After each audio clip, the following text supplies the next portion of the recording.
আসসালামু আলাইকুম এইচএসসি 27 মানবিক এবং ব্যবসায় শিক্ষা বিভাগের শিক্ষার্থীরা, তোমরা যারা অলরেডি ক্লাস শুরু করেছো এবং তোমাদের ইকোনমিক্স সাবজেক্ট আছে, আজকে স্পেশালি আমাদের ক্লাসটা তাদের জন্য ডিজাইন করা। এবং তোমরা যারা ইকোনমিক্স অলরেডি ক্লাস শুরু করেছো, অনেকেই অনেক ডিফিকাল্টি ফেস করতে শুরু করেছো, অলরেডি জানাচ্ছ যে স্যার ইকোনমিক্স কঠিন লাগছে, এটা আমরা কোথায় পড়বো, 10 মিনিট স্কুলের পক্ষ থেকে কোনো কোর্স আছে কিনা, এই সকল বিষয় আজকে তোমাদের জানাবো। এবং তোমরা যারা ক্লাস অলরেডি করতে শুরু করেছো, অনেক কলেজগুলোতে আমরা জানি প্রথম পত্রের দ্বিতীয় অধ্যায় থেকে ইকোনমিক্স পড়ানো শুরু করা হয়। সো দ্বিতীয় অধ্যায় নিয়ে অনেকের একটা ভীতি থাকে, ভোক্তা উৎপাদকের আচরণ। সো আমি আজকে প্ল্যান করেছি তোমাদের সাথে কথা বলতে বলতে ভোক্তা উৎপাদকের আচরণ এই প্রথম পত্রের দ্বিতীয় অধ্যায়ের একটা বেসিক আইডিয়া তোমাদেরকে দিয়ে দেব। একই সাথে 10 মিনিট স্কুল তোমাদের যে কোর্সটা অফার করছে অনলাইন ব্যাচে, সেই কোর্সটার ডিজাইন কেমন হবে, সেইখানে ক্লাসগুলো কেমন হতে পারে, সেই আইডিয়াটাও আজকে আমার ক্লাসের মাধ্যমে পেয়ে যাবা। বেসিক্যালি 10 মিনিট স্কুলের যেই 27 ব্যাচের জন্য অনলাইন ব্যাচ এসছে, এইটার ফর্মালি ক্লাসটা শুরু হবে হচ্ছে অক্টোবরের 1 তারিখ থেকে। সো ওই সময় থেকে তোমরা ক্লাসগুলো করতে পারবা, এবং আমি জাফর ইমাম এবং তোমাদের কাইব ভাইয়া, আমরা দুইজন মিলে তোমাদের ক্লাসগুলো নিব। আর অনেকেই হয়তো আমার পরিচয় জানো, অনেকেই জানো না। আমার নাম হচ্ছে জাফর ইমাম, আমি জাহাঙ্গীরনগর বিশ্ববিদ্যালয় থেকে ইকোনমিক্সে অনার্স মাস্টার্স কমপ্লিট করেছি, এবং 10 মিনিট স্কুলে বেশ কিছুদিন ধরেই তোমাদের এইচএসসির ইকোনমিক্স পড়াই। হোপফুলি আমাদের জার্নিটা ভালো হবে। তো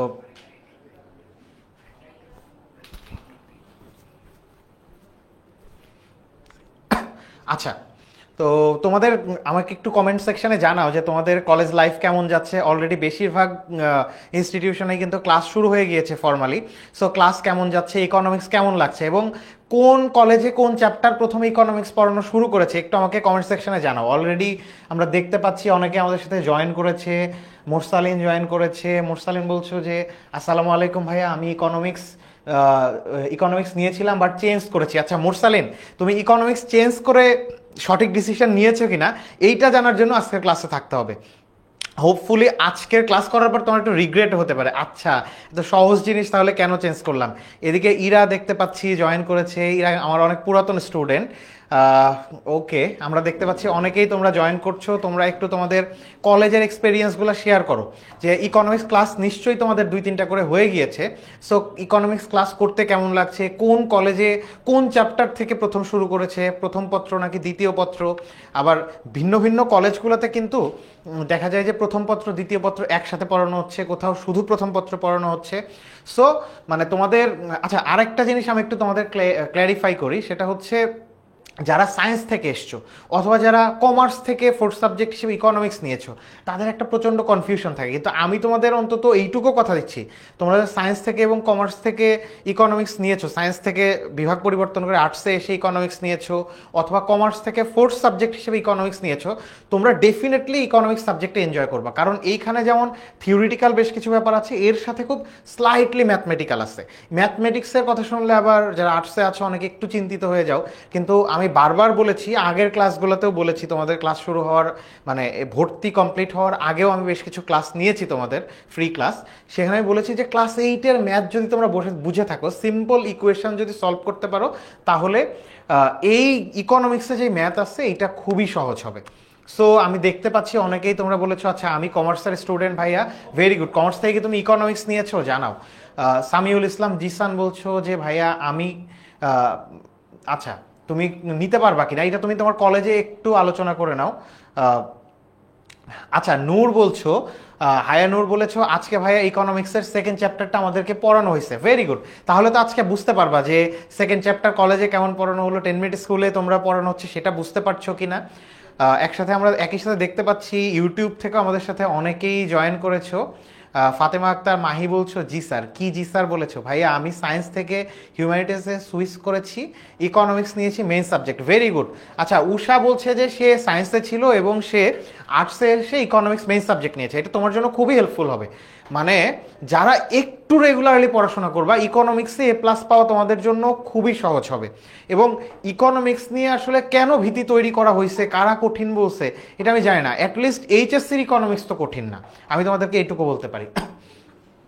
আচ্ছা, তো যাই হোক, আমরা তাহলে পড়াশোনাটা শুরু করি, দেন আমরা আমাদের কোর্স নিয়ে কেমন কি ডিজাইন হবে এগুলা নিয়ে আলোচনা করব।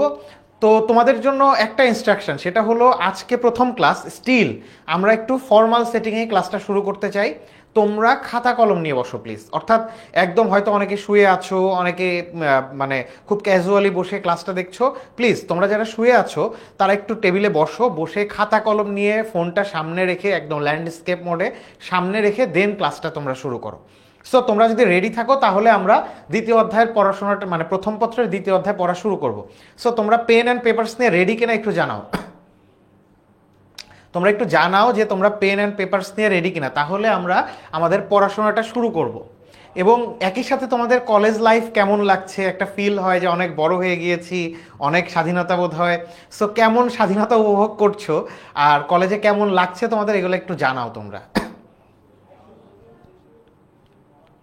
আচ্ছা, একজন জিজ্ঞেস করেছো ভাইয়া দ্বিতীয় পত্রের জন্য কোন বই কিনবো?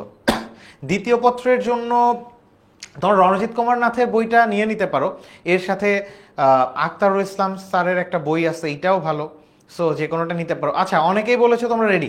শোনো, তোমাদের বইয়ের যেই ইনস্ট্রাকশন, এইটা আমি তোমাদেরকে গ্রুপে আরও পরে আরেকটু ইন ডিটেল দিয়ে দিব। সো আমরা ক্লাসটা শুরু করি। তো দেখো, প্রথম পত্রের দ্বিতীয় অধ্যায় ভোক্তা ও উৎপাদকের আচরণ। এখানে প্রথম যেই টপিকটা আমাদের পড়তে হয় সেটা হলো উপযোগ। আচ্ছা, এইখানে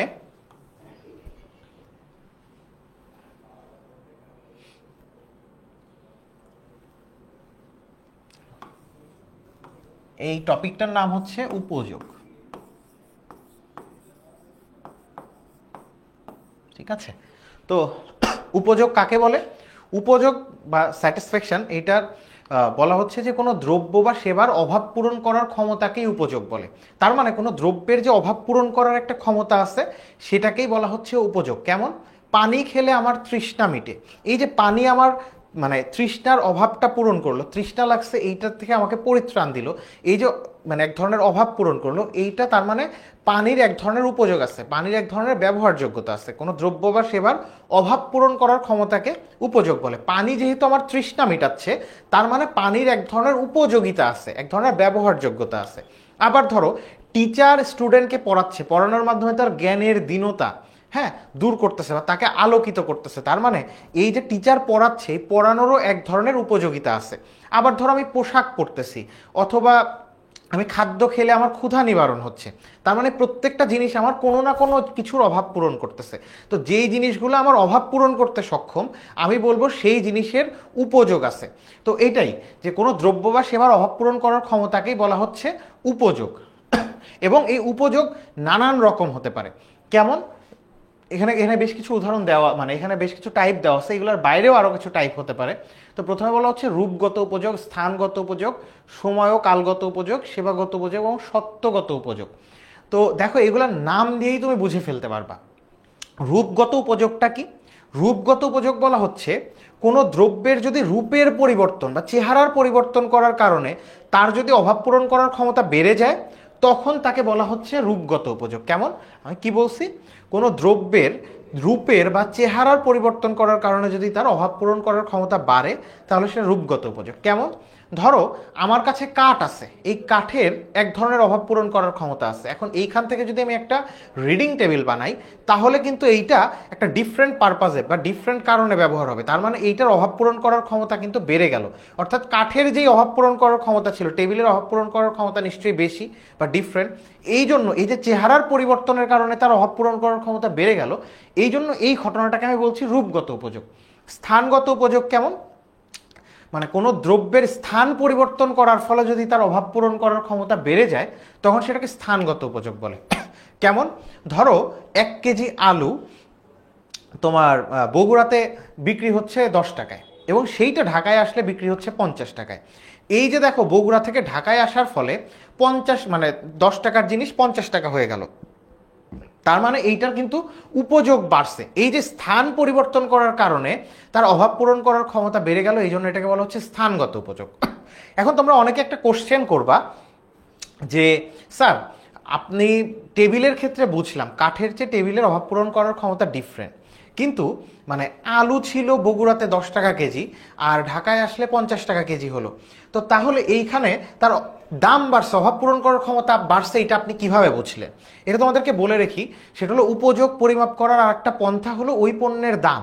কোনো পণ্যের দাম কেউ বেশি দিচ্ছে, এইটা এক ধরনের সিগন্যাল যে ওই মানুষটার কাছে ওই জিনিসের প্রয়োজনীয়তাটা বেশি। অর্থাৎ বগুড়ার মানুষ 10 টাকা দিচ্ছে মানে তার কাছে ওইটার মূল্য 10 টাকা সমমূল্যের, কিন্তু ঢাকায় একটা মানুষ 1 কেজি আলুর জন্য 50 টাকা পে করতেছে, তার মানে ওইখানে ঢাকার মানুষ মনে করতেছে ওই জিনিস তার জন্য বেশি গুরুত্বপূর্ণ। সো ওইটার অভাব পূরণ করার ক্ষমতা বেশি।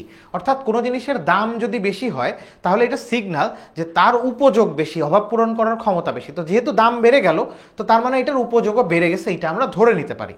বুঝতে পারছো? তো যেহেতু স্থান পরিবর্তনের কারণে দাম বাড়ছে আলুর, সুতরাং এইটার অভাব পূরণ করার ক্ষমতা বাড়ছে, এটা আমার কাছে একটা সিগন্যাল। এই জন্য এটাকে বলা হচ্ছে স্থানগত উপযোগ। সময় ও কালগত উপযোগ, সময়ের পরিবর্তনের কারণে যদি কোনো দ্রব্য বা সেবার অভাব পূরণ করার ক্ষমতা বাড়ে, তাহলে সেটাকে বলবো আমি সময় বা কালগত উপযোগ। কেমন? একটা আইসক্রিমের শীতকালে আমার কাছে এটার ব্যবহারযোগ্যতা, অভাব পূরণ করার ক্ষমতা যেমন থাকে, নিশ্চয়ই গরমকালে এটার অভাব পূরণ করার ক্ষমতা বা আমার কাছে উপযোগিতা অবশ্যই বৃদ্ধি পায়। এই যে শীতকালে আইসক্রিমের একরকম চাহিদা থাকে, একরকম অভাব পূরণ করার ক্ষমতা থাকে, কিন্তু গরমকালে গিয়ে এটা বেড়ে যাচ্ছে, এই যে গরমকালে গিয়ে অভাব পূরণ করার ক্ষমতা বেড়ে যাচ্ছে, এইটাকে বলা হচ্ছে সময় বা কালগত উপযোগ। একইভাবে সেবাগত উপযোগ, যে ডাক্তার সেবা দিচ্ছে, শিক্ষক পড়াচ্ছে, এইটার কারণে মানুষ আলোকিত হচ্ছে, এটাকে বলা হচ্ছে সেবাগত উপযোগ। একইভাবে দেখো সত্যগত উপযোগ। সত্য মানে কি? সত্য মানে হচ্ছে তোমার মালিকানা। তো সত্য মানে হচ্ছে মালিকানা। সত্যগত উপযোগ মানে মালিকানা পরিবর্তনের কারণে কোনো দ্রব্য বা সেবার যদি অভাব পূরণ করার ক্ষমতা বেড়ে যায়, তখন আমরা সেটাকে বলছি সত্যগত বা মালিকানাগত উপযোগ। কেমন? ধরো একজন রাজা, বিশাল মানে তার মানে এরিয়া নিয়ে তার হচ্ছে রাজত্ব, তার কাছে হাজার হাজার বিঘা জমি আছে। তো এই হাজার হাজার বিঘা জমিতে সে ফসল উৎপাদন করলে যেই রকম কনসেন্ট্রেশন দিতে পারবে, যেরকম পরিচর্যা করতে পারবে, কিন্তু একটা ভূমিহীন কৃষককে ওই 1000 বিঘা জমি থেকে যদি 1 বিঘা জমি দান করা হয়, সেই ভূমিহীন কৃষক ওইটাকে কিন্তু অনেক যত্ন নিয়ে সেইখানে চাষাবাদ করবে। দেখা যাবে রাজার আন্ডারে থাকলে হয়তো ওই 1 বিঘা জমিতে 50 মণ ধান উৎপাদন হতো, কিন্তু ভূমিহীন কৃষককে দেওয়ার ফলে ওখানে 80 মণ ধান উৎপাদন হচ্ছে। এই যে দেখো, রাজার কাছে থাকলে 50 মণ ধান উৎপাদন হয়, একটা ভূমিহীন কৃষক যার জমি নাই সেইটাকে নিয়ে আরো যত্নে উৎপাদন করলে সেখানে 80 মণ ধান উৎপাদন হচ্ছে। এই যে উৎপাদন ক্ষমতা বেড়ে গেছে, এটা কেন হয়েছে? এটা মালিকানা পরিবর্তনের কারণে বা সত্য পরিবর্তনের কারণে হয়েছে। এই জন্য এটাকে বলা হচ্ছে সত্যগত উপযোগ। এখন তোমরা আমাকে বলো যে উপযোগের যে কনসেপ্ট এখন পর্যন্ত পড়িয়েছি, এটা তোমরা বুঝতে পেরেছো কিনা? আচ্ছা, নূপুর দাস বলেছো যে ভাইয়া ফার্স্ট পেপার কোন রাইটারের বই কিনবো? ফার্স্ট পেপার তোমরা রণজিৎ কুমার নাথের বই চোখ বন্ধ করে কিনতে পারো। রণজিৎ কুমার নাথের বইটা ভালো। ঠিক আছে? তো তোমরা আমাকে বলো যে তোমরা এখন পর্যন্ত যতটুকু পড়িয়েছি এটা বুঝতে পেরেছো কিনা?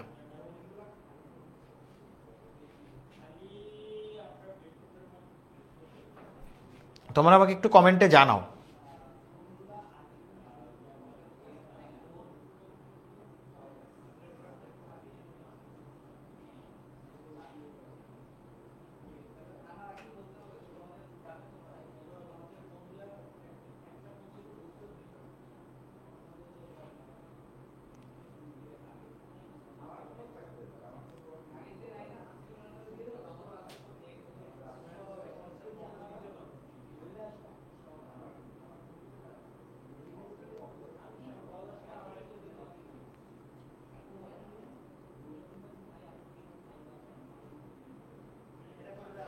ওকে, ভেরি গুড।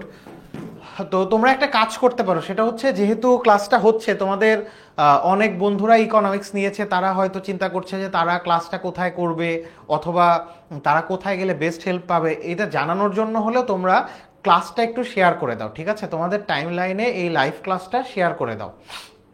তোমরা একটু ক্লাসটা শেয়ার করে কমেন্ট সেকশনে ডান লিখে দাও, দেন আমরা পরের টপিকগুলো পড়া শুরু করব। ঠিক আছে? আচ্ছা, একজন জিজ্ঞেস করেছে ভাই অর্থনীতি ভালো হবে না ইতিহাস ভালো হবে? আমি আমি তো ডেফিনেটলি বলবো ইকোনমিক্সই ভালো হবে, যেহেতু আমি ইকোনমিক্সের মানুষ। এবং ইকোনমিক্স যদি তোমরা নাও, সহজে ইনশাল্লাহ তোমরা A+ পাবা। মানে আমি আমি অ্যাটলিস্ট তোমাদের এইটুকু বলতে পারি যে আমি তোমাদেরকে এই কোর্সটাতে যে ইনস্ট্রাকশনগুলো দিব, যেভাবে পড়াবো, তোমরা যদি ফলো করো তোমাদের A+ পেতে কোনো ধরনের কোনো সমস্যা হবে না ইনশাল্লাহ। আচ্ছা, তো তোমরা একটু ক্লাসটা শেয়ার করে দাও, ঠিক আছে? ক্লাসটা একটু তোমাদের টাইম লাইনে শেয়ার করে ডান লিখে দাও, দেন আমরা পরের টপিকগুলো পড়াশোনা শুরু করি, যাতে আমাদের অন্যান্য বন্ধুরা যারা আছে, যাদের ইকোনমিক্স আছে, তারাও যেন জানতে পারে, আমরা যেন একসাথে আমাদের লার্নিংটা হয়।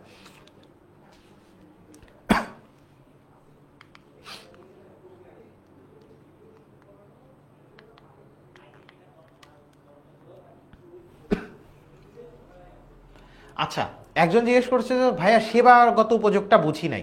দেখো, মানে সেবা দেওয়ার ফলে মানুষের অভাব পূরণ হয় কিনা এইটার উপরে আমি নির্ধারণ করতেছি সেবাগত উপযোগ। একজন ডাক্তার রুগীকে চিকিৎসা দিচ্ছে, এই জন্য তার রোগ ভালো হচ্ছে, এটাকে কি বলা হচ্ছে? এটা সেবাগত উপযোগ। বা আমি একটা স্টুডেন্টকে পড়াচ্ছি, তার জ্ঞানের যেই দীনতা ছিল সেটা দূর হচ্ছে, তার মানে তার একটা অভাব পূরণ হচ্ছে, এইটাকে বলা হচ্ছে এক ধরনের সেবাগত উপযোগ। এই যে পড়ানো, ডাক্তারের সেবা, মানে ডাক্তার চিকিৎসা দিচ্ছে, এগুলো তো কোনো পণ্য না, এগুলাকে বলা হয় সেবা। মানে দুই রকম জিনিস হয়, একটা হলো সার্ভিস আর একটা হয় প্রোডাক্ট। তো ওই যে অন্যান্য জিনিসগুলো ছিল প্রোডাক্ট, আর এইটাকে বলা হচ্ছে, এই যে ডাক্তার চিকিৎসা দিচ্ছে, শিক্ষক পড়াচ্ছে, এটা এক ধরনের সেবা। বুঝতে পারছো? 4 নাম্বারটা কিন্তু আবার বোঝালাম। আচ্ছা, এখন দেখো উপযোগের পরিমাপ। এই যে কোনো দ্রব্য বা সেবার অভাব পূরণ করার ক্ষমতাকে উপযোগ বলে। এখন কোন দ্রব্য আমার কতটুকু অভাব পূরণ করতে পারবে এটা তো পরিমাপ করা দরকার। যেমন ধরো, মানে 1 গ্লাস পানি আমার যে অভাব পূরণ করবে, 5 গ্লাস পানি আমার তার চেয়ে ডিফারেন্ট কোনো অভাব পূরণ করবে। তো 1 গ্লাস পানির অভাব পূরণ করার ক্ষমতা বেশি, নাকি 5 গ্লাস পানির অভাব পূরণ করার ক্ষমতা বেশি? তো মানে বা 1 গ্লাস পানির উপযোগ বেশি, নাকি 5 গ্লাস পানির উপযোগ বেশি, এটা আমাকে নিশ্চয়ই পরিমাপ করতে হবে। তো সেই পরিমাপের ব্যাপারটা আমরা দেখব। পরিমাপ দুইভাবে করা যায়।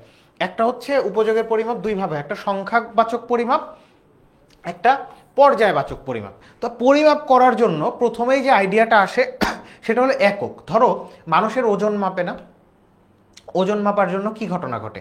আমরা একটা স্ট্যান্ডার্ড ধরে নিছি যে মানে পৃথিবীতে বিজ্ঞানীরা একটা সময় একসাথে হয়ে, সম্ভবত সুইজারল্যান্ডের হেগে, একসাথে হয়ে বলছিল যে এইরকম তাপমাত্রায় এইটুকু আয়রনের ওজন হচ্ছে 1 কেজি। এরপরে আমার ওজন 60 কেজি বা 70 কেজি, মানে ওই যে স্ট্যান্ডার্ড 1 কেজির তুলনায় আমি 70 গুণ ভারী। এইটা হলো মানে ওজনের কনসেপ্ট বা এককের কনসেপ্ট। তো তাহলে আমি যদি এখন কোনো দ্রব্যের উপযোগ মাপতে চাই বা অভাব পূরণ করার ক্ষমতা মাপতে চাই, তাহলে আমার নিশ্চয়ই একটা একক দরকার। তো সংখ্যাবাচক পরিমাপের ক্ষেত্রে উপযোগের একক বলা হচ্ছে ইউটিল। তো তার মানে ধরো কোনো একটা জিনিসের উপযোগ মানে অভাব পূরণ করার ক্ষমতা আমি তখন কি বলবো? 10 ইউটিল, 20 ইউটিল, 30 ইউটিল, ওজন যেইভাবে মাপি, এইটাকে বলা হচ্ছে সংখ্যাবাচক পরিমাপ। আর পর্যায়বাচক পরিমাপটা কি? পর্যায় মানে হচ্ছে অর্ডার। যেমন এই যে আমি বললাম না সংখ্যাবাচক পরিমাপ, তো মানুষের ওজন 50 কেজি বলতেছি বা 100 কেজি বলতেছি, আমার কাছে একটা স্ট্যান্ডার্ড মানে 1 কেজির ওজন আছে, 1 কেজির একটা বাটখারা আছে, এইটার সাথে কম্প্যারিজন করে আমি বলি যে একজনের ওজন 100 কেজি, মিনিং ওই স্ট্যান্ডার্ড যে ওজনটা আছে 1 কেজির যে পাথর, সেইটার তুলনায় সে 100 গুণ ভারী। তো এখন দেখো, আমি বললাম উপযোগ পরিমাপের একক ইউটিল। আমাকে এখন তাহলে জানতে হবে 1 ইউটিল ফিলিংসটা কেমন। এটা কি আসলে মানে ডিফাইন করা পসিবল যে এইটুকু শান্তি লাগলে এটাকে বলবো 1 ইউটিল? এটা আসলে করা যায় না। মানে এতখানি পাথরের ওজন 1 কেজি, স্ট্যান্ডার্ড ধরে নিছি, কিন্তু এইটুকু শান্তি যদি আমার লাগে, বা অভাব পূরণ করার ক্ষমতাকেই তো উপযোগ বলতেছে, তো এইটুকু অভাব আমার পূরণ হলে এটাকে আমি বলবো 1 ইউটিল। এইরকম কোনো আইডিয়া আসলে এক্সিস্ট করে না, এটা একটা কাল্পনিক আইডিয়া। কাল্পনিক আইডিয়া নেওয়া হয়েছে ম্যাথমেটিক্সগুলোকে ঠিকমতো পরিচালনা করার জন্য, কারণ ম্যাথে আমার নাম্বার লাগবে 10, 20, 50, এইগুলা দিলে আমি ম্যাথে রান করাতে পারবো ইকুয়েশনগুলো। সো এই যে সংখ্যাবাচক পরিমাপ, এইটা একটা অবাস্তব ধারণা, এটা বলা হয়। তোমরা দেখবে যে তোমাদের বইয়ে সংখ্যাবাচক বা পর্যায়বাচক পরিমাপের অনেক ক্ষেত্রে পার্থক্য বলা আছে। তো সংখ্যাবাচক পরিমাপ হচ্ছে একটা তোমার কি বলবো ইমাজিনারি, বা এটা একটা অবাস্তব ধারণা। কারণ এইখানে 1 ইউটিল সমান কতখানি আমার মানে স্যাটিসফ্যাকশন বা কতখানি আমার অভাব পূরণ হলে এটাকে আমি 1 ইউটিল বলবো, এটা আমি আসলে নির্ধারণ করতে পারি না। এখন পর্যায়বাচক পরিমাপটা কি? এইটা কিন্তু অধিক বাস্তবসম্মত। পর্যায় মানে হলো অর্ডার করা, 1, 2, 3 র্যাঙ্কিং, সোজা কথা। কেমন? আমাকে 3 গ্লাস পানি দেওয়া হলো খেতে, তো এখন বলা হলো যে প্রথম গ্লাস থেকে মানে কোন গ্লাস থেকে তুমি বেশি উপযোগ পাইছো সেটাকে 1 নাম্বার, তারপরে 2, 3 এভাবে র্যাঙ্কিং অনুযায়ী সাজাও। তো আমি 3 গ্লাস পানি খেলে কিন্তু কোনটা থেকে আমার স্যাটিসফ্যাকশন বেশি, কোনটা আমার অভাব পূরণ বেশি করছে, বা কোনটা আমাকে তৃপ্তি বেশি দিচ্ছে, এটা কিন্তু আমি র্যাঙ্কিং করতে পারবো। ঠিক আছে? তো এইটা হলো পর্যায়বাচক পরিমাপ, যেটা মোর প্র্যাগমেটিক বা বাস্তবসম্মত। এখন দেখো আরো কিছু বেসিক আইডিয়া লাগে উপযোগের জিনিসগুলো। আমরা যদি গ্রাফ আঁকতে যাই, গ্রাফগুলো দেখতে যাই, বা ক্রমহ্রাসমান প্রান্তিক উপযোগ বিধি পড়তে যাই, এই জিনিসগুলো একটু লাগবে। তো দেখো প্রথমে বলছে প্রাথমিক উপযোগ। নাম থেকেই আমরা বুঝতেছি যে ইনিশিয়াল ইউটিলিটি বা প্রাথমিক উপযোগ, কোনো দ্রব্যের প্রথম একক ভোগ করলে যে উপযোগ পাওয়া যায় তাকে বলা হচ্ছে প্রাথমিক উপযোগ। প্রাথমিক উপযোগ তাহলে কি, কোনো দ্রব্যের প্রথম একক ভোগ করলে সেখান থেকে যে উপযোগ পাওয়া যায় তাকে প্রাথমিক উপযোগ বলে। আমরা যদি একটা এখানে ছক দেখি, দেখো এখানে একটা দ্রব্যের বিভিন্ন একক ভোগ করা হয়েছে, প্রথম দ্বিতীয় তৃতীয়। তো প্রথম একক থেকে যে উপযোগটা পেলাম সেইটাকে বলা হচ্ছে প্রাথমিক উপযোগ 10। হ্যাঁ, এরপরে কি আছে আইডিয়া, যে প্রান্তিক উপযোগ। প্রান্তিক মানেই তোমরা যারা ইকোনমিক্স নিয়ে পড়ছো একটা জিনিস মনে রাখবা। আচ্ছা, একজন জিজ্ঞেস করছো যে ভাইয়া এগুলা কেন শেখাচ্ছেন? এগুলা শেখাচ্ছি কেন, একটু পরে আমরা সামনে আরেকটু ডিটেইলে গেলে তখন বুঝবা যে এই যে প্রাথমিক উপযোগ প্রান্তিক উপযোগ কেন লাগে। একটু তো ধৈর্য ধরতে হবে, তাই না? আমাদের ক্লাসটা মোটামুটি 9:30 বা 10টা অবধি কন্টিনিউশন হবে।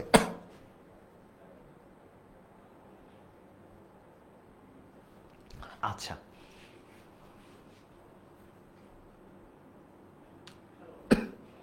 তো দেখো প্রান্তিক উপযোগ।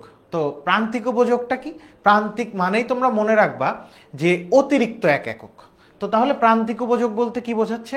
কোনো একটা দ্রব্যের অতিরিক্ত এক একক ভোগ করার ফলে যে অতিরিক্ত উপযোগটা পাওয়া যায় সেটাকে বলা হচ্ছে প্রান্তিক উপযোগ। তাহলে আমরা আবার একটু মনে করি যে প্রান্তিক মানেই অতিরিক্ত এক একক। তো প্রান্তিক উপযোগ মানে কোনো একটা দ্রব্যের অতিরিক্ত এক একক ভোগ করার ফলে যে অতিরিক্ত উপযোগটা পাওয়া যায় সেটাকে বলা হচ্ছে প্রান্তিক উপযোগ। কেমন? ধরো আমি 1 গ্লাস পানি খেলাম, প্রথম গ্লাস পানি খাওয়ার ফলে আমি মানে ধরো 15 ইউটি, প্রথম একক আমি প্রথম একক থেকে আমি পেলাম ধরো 20 ইউটিল, 20 ইউটিল উপযোগ। এখন দ্বিতীয় একক ভোগ করার ফলে এক্সট্রা দ্বিতীয় একক, হ্যাঁ অতিরিক্ত দ্বিতীয় একক আমি ভোগ করার ফলে এখান থেকে পেলাম 15 ইউটিল। ঠিক আছে? তো এই যে কোনো একটা দ্রব্যের অতিরিক্ত এক একক ভোগ করলে যে বাড়তি উপযোগ পাওয়া যায় তাকে প্রান্তিক উপযোগ বলে। এই যে বাড়তি আর একটা উপযোগ মানে আর একটা একক ভোগ করার ফলে এক্সট্রা যে 15 একক পেলাম, ঠিক আছে, এই 15 একককে বলা হচ্ছে প্রান্তিক উপযোগ। তার মানে এই যে এইখানে মানে দ্বিতীয় এককের প্রান্তিক উপযোগ বা দ্বিতীয় একক অতিরিক্ত ভোগ করার ফলে আমি অতিরিক্ত 15 ইউটিল উপযোগ পাইছি। তো এই জন্য বলা হচ্ছে দ্বিতীয় এককের প্রান্তিক উপযোগ হলো 15 ইউটিল। তো এই যে কোনো দ্রব্যের অতিরিক্ত এক একক ভোগ করলে যে বাড়তি উপযোগ পাওয়া যায় তাকে প্রান্তিক উপযোগ বলে।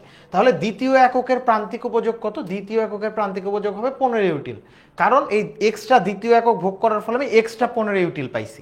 এখন এইখান থেকে আমরা প্রথম একক থেকে পেলাম 20, পরেরটা থেকে 15, এখান থেকে আমরা টোটাল বের করতে পারবো না?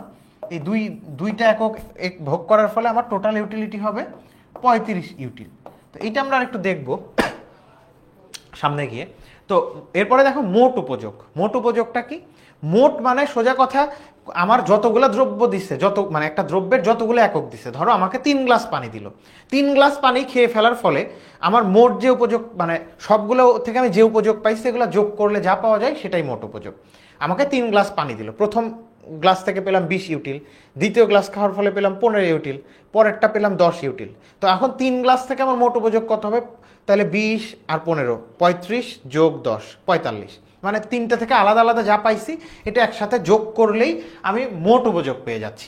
মোট উপযোগকে তোমরা এক ওভারের রানও চিন্তা করতে পারো, যে এক ওভারে 6টা বল আছে, প্রত্যেক বল থেকে রান হচ্ছে। প্রথম বল থেকে ধরো একটা 4 হয়েছে, তারপরে 2, তারপরে একটা সিঙ্গেল নিচ্ছে, একটা ডট গেছে, এরকম করে প্রত্যেক বল থেকে যা যা রান আসছে এটাকে একসাথে যোগ করলে কি এক ওভারের রান হচ্ছে না, বা এক ওভারে মোট রান হচ্ছে না?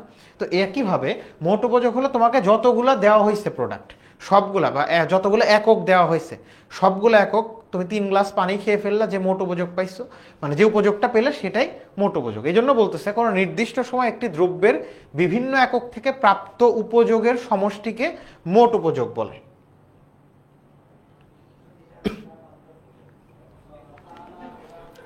আচ্ছা, এখন পর্যন্ত যতটুকু পড়ানো হয়েছে তোমরা বুঝতে পেরেছো কিনা একটু জানাও তো,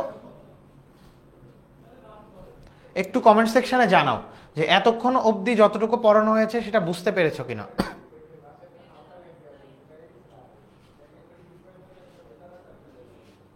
আচ্ছা, আমি দেখতে পাচ্ছি তোমরা এখনো তেমন কেউ ক্লাসটা শেয়ার করো নাই, ক্লাসটা একটু তোমরা শেয়ার করে দাও। তোমরা একদম কলেজে প্রথম এসছো, তোমাদের অনেক বন্ধুদের সাথে হয়তো মানে তোমাদের পরিচয় ঘটেছে, সো তারা তোমাদের টাইম লাইনে আছে, তোমরা শেয়ার করে দিলে ওদের কাছেও ক্লাসটা যাবে, ওরাও এই ক্লাসটা সম্পর্কে জানতে পারবে। সো আমরা একসাথে লার্নিংগুলো হবে। আমাদের পেইড ব্যাচ যেমন রান করবে, কিছু ফ্রি ক্লাসও এরকম মাঝে মধ্যে যাবে। এটা সব চ্যাপ্টারের পাওয়া যাবে না, ওরা জাস্ট ক্লাসগুলো কেমন হয়, তোমরা কেমন মানে আমাদের কাছ থেকে সার্ভিস পাবা, সো এই ব্যাপারগুলো তোমরা মাঝে মধ্যে ফ্রি ক্লাসে দেখতে পাবা।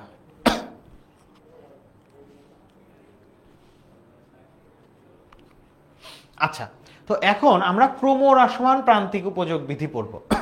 তো ক্রমহ্রাসমান প্রান্তিক উপযোগ বিধি, এটার মানে এটার মিনিং কি? এটা মানে যা ঘটবে সেটা তার নামের মধ্যেই আছে। তো ক্রমহ্রাসমান প্রান্তিক উপযোগ বিধি পড়ার উদ্দেশ্যটা কি এইটা আগে একটু বোঝো। সেটা হলো আমাকে 3 গ্লাস পানি খেতে দেওয়া হলো, একই রকম 3 গ্লাস পানি অ্যাট এ টাইম, একটা শর্ট টাইমের মধ্যে আমাকে বললো 3 গ্লাস পানি খেতে হবে। তো এখন এই 3 গ্লাস পানি যদি আমি পর পর খাই, তাহলে প্রথম গ্লাস থেকে আমি বেশি উপযোগ পাবো, নাকি দ্বিতীয় গ্লাস থেকে পাবো, নাকি তৃতীয় গ্লাস থেকে পাবো? এই যে ঘটনাটা, এই ঘটনাকে আমি কোনো একটা ছকে ফেলতে পারি কিনা, কোনো একটা সাধারণ নিয়মে ফেলতে পারি কিনা, সেইটাই আমার উদ্দেশ্য ক্রমহ্রাসমান প্রান্তিক উপযোগ বিধিটা শেখার। তাহলে ক্রমহ্রাসমান প্রান্তিক উপযোগ বিধি আমার শেখার উদ্দেশ্যই হলো, আমার যদি পরপর 3 গ্লাস পানি বা পরপর কোনো একটা দ্রব্যের 3টা বা 5টা বা 10টা একক দেয়, তাহলে প্রথমটা থেকে আমি বেশি উপযোগ পাবো নাকি তারপরেরটা থেকে বেশি উপযোগ পাবো, এই ডিসিশনটা আমি নিব। ঠিক আছে? তো বলা হচ্ছে ক্রমহ্রাসমান প্রান্তিক উপযোগ বিধি। তো এইটা ক্রমহ্রাসমান মানে কি? ক্রম মানে আসলে ধীরে ধীরে, আর হ্রাসমান মানে কমে যাওয়া, মানে ধীরে ধীরে কমে যাওয়া। ঠিক আছে? তো ক্রমহ্রাসমান প্রান্তিক উপযোগ বিধি তোমাকে এইটাই বলতেছে যে প্রান্তিক উপযোগ ধীরে ধীরে হ্রাস পাবে। ক্রমহ্রাসমান মানে ক্রম মানে ধীরে বা আস্তে আস্তে, হ্রাসমান মানে কমতে থাকা। তো তার মানে ক্রমহ্রাসমান প্রান্তিক উপযোগ বিধি, তার মানে এটার একটা আমার প্রাথমিক আইডিয়াই হচ্ছে যে প্রান্তিক উপযোগ ধীরে ধীরে হ্রাস পাবে। এখন দেখো আসলে মানে একদম বইয়ের ভাষায় কি বলছে? বইয়ের ভাষায় বলতেছে অন্যান্য অবস্থায় স্থির থেকে কোনো একটা দ্রব্যের বিভিন্ন একক যদি আমি ভোগ করতে থাকি, এই যে অন্যান্য অবস্থায় স্থির থেকে কোনো নির্দিষ্ট সময় এখানে কতগুলো জিনিস তোমরা যখন, যেহেতু ইকোনমিক্স একদমই ইনিশিয়ালি পড়া শুরু করছো, সো একটা জিনিস তোমরা মাথায় রাখবা, সেটা হলো যখন কোনো বিধি, ইকোনমিক্সে যে কোনো বিধি যখন তোমরা ব্যাখ্যা করবা, তখন একটা জিনিস সবসময় বলে নিতে হবে অন্যান্য অবস্থায় স্থির থেকে। এখন কি অবস্থাগুলো স্থির থাকতে হবে, সে অন্যান্য অবস্থা কি, এটা আমরা একটু পরেই দেখাবো অনুমিত শর্ত আকারে। এই যে দেখো একটু পরে দেখবা এই যে অনুমিত শর্ত দেওয়া আছে, এই অনুমিত শর্তগুলা হচ্ছে স্থির বা অপরিবর্তিত থাকতে হয়, এগুলাই সেই অন্যান্য অবস্থা। আমরা দেখব অন্যান্য অবস্থায় স্থির থেকে সেই অন্যান্য অবস্থাগুলো কি, কিছু অনুমিত শর্ত আছে, সেই শর্তগুলো অপরিবর্তিত থাকতে হয়, সেটা আমরা মানে এইটার পরেই তোমাদেরকে দেখাবো। হ্যাঁ, অন্যান্য অবস্থায় স্থির থেকে কোনো নির্দিষ্ট সময়ে কোনো ব্যক্তি যখন একই দ্রব্য ক্রমাগত ভোগ করতে থাকে, তখন ওই দ্রব্যের মোট উপযোগ বৃদ্ধি পেলেও, এখানে কতগুলো জিনিস ইম্পর্টেন্ট, নির্দিষ্ট সময়ে যখন কোনো ব্যক্তি একই দ্রব্য, ঠিক আছে, একই দ্রব্য ক্রমাগত ভোগ করতে থাকে, তখন ওই দ্রব্যের মোট উপযোগ বৃদ্ধি পেলেও প্রান্তিক উপযোগ ক্রমশ হ্রাস পায়। কি বলা হচ্ছে? অন্যান্য অবস্থায় স্থির থেকে একটা নির্দিষ্ট সময়ে কোনো একটা দ্রব্যের বিভিন্ন একক যদি ভোগ করতে থাকি, তাহলে মোট উপযোগ বাড়লেও প্রান্তিক উপযোগ ধীরে ধীরে হ্রাস পাবে। এটার মিনিং হলো যে একটা নির্দিষ্ট সময়, ধরো আমি 5 মিনিটের মধ্যে 5 গ্লাস পানি খাবো, এই টাইমটা ছোট হইতে হবে বা নির্দিষ্ট হতে হবে। টাইমটা কেন ছোট হতে হয় সেই ব্যাখ্যাটা আমরা একটু পরেই দিচ্ছি। তো ধরো একটা আমি 5 মিনিটের মধ্যে এখন 5 গ্লাস পানি খাবো, এবং প্রত্যেকটা গ্লাসের পানি কিন্তু সমজাতীয় হতে হবে, তা না হলে ক্রমহ্রাসমান প্রান্তিক উপযোগ বিধি কার্যকর হবে না। সেটার ব্যাখ্যাও আছে যে কেন 5টা গ্লাসের পানি একই রকম হতে হয়, এই জন্য বলছে একই দ্রব্য। তাহলে কি, যে আমি 5 মিনিটের মধ্যে একই রকম 5 গ্লাস পানি খাবো, আমি যদি খেতে থাকি, তাহলে প্রথম গ্লাস থেকে যে উপযোগ পাবো, পরের গ্লাস থেকে আমার উপযোগ তার চেয়ে অবশ্যই কম হবে, দ্বিতীয় গ্লাসের চেয়ে তৃতীয় গ্লাসের উপযোগ আবার কম হবে। এই জন্য বলা হচ্ছে যে প্রান্তিক উপযোগ ক্রমশ হ্রাস পায়, মানে প্রত্যেক গ্লাস থেকে আমি আলাদা আলাদা যে উপযোগ পাই সেটাই তো প্রান্তিক উপযোগ। কোনো একটা দ্রব্যের অতিরিক্ত এক একক ভোগ করলে যে উপযোগটা পাওয়া যায় সেটাই প্রান্তিক উপযোগ। যেমন ধরো এইখানে প্রথম একক থেকে আমি পাচ্ছি 10 একক এক্সট্রা, আমি যখন দ্বিতীয় একক ভোগ করলাম তখন এক্সট্রা পাচ্ছি 8। তারপরে তৃতীয় একক যদি ভোগ করি তাহলে এক্সট্রা আরো 6 পাচ্ছি। আর এইখানে কি করছে, এই জিনিসগুলোকে জাস্ট যোগ করছে। দেখো প্রথম একক থেকে 10 পাইছি, তো এইটার জন্য তো আর কারোর সাথে যোগ করার দরকার নাই, মোট উপযোগ 10। দ্বিতীয় একক থেকে পাইছি আলাদাভাবে 8। তাহলে দ্বিতীয় একক পর্যন্ত আমার উপযোগ কত হলো কিভাবে জানবো? প্রথমটা থেকে পাইছিলাম 10, দ্বিতীয়টা থেকে পাইছি 8, এই দুইটা মিলে হয়েছে 18। তার মানে 2 নাম্বার পর্যন্ত আমার মোট উপযোগ 18। তো এই জন্য বলছে যে মোট উপযোগ বৃদ্ধি পেলেও দেখো মোট উপযোগ বাড়তেছে, কিন্তু প্রান্তিক উপযোগ আস্তে আস্তে হ্রাস পাবে। তাহলে এটা কি, এটার মিনিং দাঁড়ালো আমাকে একটা নির্দিষ্ট সময় বা 5 মিনিট বা 10 মিনিটের মধ্যে বললো 5 গ্লাস পানি খেতে হবে। তো তাহলে আমি প্রথম গ্লাস থেকে উপযোগটা পাবো সবচেয়ে বেশি, দ্বিতীয় গ্লাস থেকে আমার উপযোগটা কম হবে, তৃতীয় গ্লাস থেকে দ্বিতীয় গ্লাসের চেয়ে কম হবে। মানে আস্তে আস্তে আমার প্রান্তিক উপযোগটা হ্রাস পেতে থাকবে। এই জন্য বলা হচ্ছে অন্যান্য অবস্থায় স্থির থেকে কোনো নির্দিষ্ট সময়ে কোনো ব্যক্তি যখন একই দ্রব্য ক্রমাগত ভোগ করতে থাকে তখন মোট উপযোগ বৃদ্ধি পেলেও প্রান্তিক উপযোগ ক্রমশ হ্রাস পায়। তো দেখো এখানে একটা ছক দেখানো হয়েছে, এই ছকে প্রথম একক, দ্বিতীয় একক, তৃতীয় একক। তো ধরো আমার এখানে 7টা গ্লাস আমি পানি খাচ্ছি। তো এখন 7 গ্লাস পানি যদি খেতে যাই, তো প্রথম গ্লাস থেকে আমার যে উপযোগ সেটাকে বলতেছি প্রান্তিক উপযোগ। প্রান্তিক উপযোগকে তোমরা প্রত্যেক বলে বলে রান হিসেবে বিবেচনা করতে পারো, ঠিক আছে? প্রত্যেক একক থেকে যে উপযোগটা পাওয়া যাচ্ছে, যা প্রান্তিক উপযোগ পাওয়া যাচ্ছে, প্রত্যেক একক থেকে যে প্রান্তিক উপযোগ, এটা 1 ওভারের প্রত্যেক বলে বলে রান চিন্তা করতে পারো। তো প্রথম একক থেকে ধরো আমি উপযোগ পেলাম 10 একক, মানে মনে করো প্রথম বলে আমার রান হলো 10। তো আমি এক্সট্রা এখন যদি একটা দ্বিতীয় বল খেলি তাহলে আমার সেখানে এক্সট্রা একটা রান আসবে, সেইটা হবে আমার দ্বিতীয় এককের প্রান্তিক উপযোগ। তো দ্বিতীয় একক ভোগ করার ফলে আমার মানে আমি এক্সট্রা যে উপযোগটা পেলাম বা তৃপ্তিটা পেলাম সেটা 8। এরপরে 3 নাম্বার থেকে 6। তো দেখো আস্তে আস্তে প্রান্তিক উপযোগ কিন্তু কমতেছে, কমতে কমতে একটা সময় গিয়ে এটা 0 হয়ে গেছে। এরপরে আরেক গ্লাস, মানে এমনই খারাপ অবস্থা যে 7 নাম্বার গ্লাস পানি খাওয়ার ফলে আমি বমি করে দিছি, এই জন্য আমার উপযোগ ঋণাত্মক হয়ে গেছে। এইটাকে বলে ডিসইউটিলিটি, ঠিক আছে? এটাকে কি বলতেছে? এটাকে বলে ডিসইউটিলিটি। এরকমও ঘটতে পারে যে এরপরে আমি আর ভোগ করলে উল্টা আমার আরো খারাপ লাগা তৈরি হচ্ছে, তো সেই ইউটিলিটিটা কি হবে? সেটা নেগেটিভ ইউটিলিটি। আর এখানে দেখো মোট উপযোগ, মোট হলো আমি ধরো 3 নাম্বার বল পর্যন্ত আমার মানে ওভারে কয় রান হয়েছে মোট, এটা আমি কেমনে হিসাব করব? প্রথম বলে রান, দ্বিতীয় বলে রান, তৃতীয় বলে রান, তিনটা যোগ করলেই 3 নাম্বার বল পর্যন্ত ওভারের মোট রান পেয়ে যাব। তো এখানেও দ্বিতীয় একক, ধরো চতুর্থ এককের মোট উপযোগ কত? তো চতুর্থ একক পর্যন্ত প্রত্যেক বলে বলে রান হিসাব করো না, 10 আর 8 18, 6 24 আর 4 28। এই যে দেখো চতুর্থ এককের মোট উপযোগ 28 পেয়ে গেলাম। মানে প্রত্যেক বলে বলে রান যোগ করলে ওইটার মোট পেয়ে যাচ্ছি, ঠিক আছে? তো এখন আমরা এটার গ্রাফ আঁকবো। তার আগে তোমরা বলো যে আইডিয়াটা বুঝছো কিনা। আইডিয়াটা হলো একই রকম দ্রব্য যদি আমি ক্রমাগত খাই বা ভোগ করি বা ব্যবহার করি, তাহলে প্রথমটা থেকে আমি যেই প্রশান্তিটা পাবো, প্রথমটা থেকে যে উপযোগটা পাবো, দ্বিতীয়টা অবশ্যই তার চেয়ে কম হবে, তৃতীয়টা তার চেয়ে কম হবে, এইভাবে আস্তে আস্তে কমতে থাকবে। সেই আইডিয়াটাই বলা হয়েছে যে প্রান্তিক উপযোগ আস্তে আস্তে কমতে থাকবে। এখন তোমরা বলো এইটুকু বুঝছো কিনা, এই আইডিয়াটুকু তোমরা বুঝতে পেরেছো কিনা?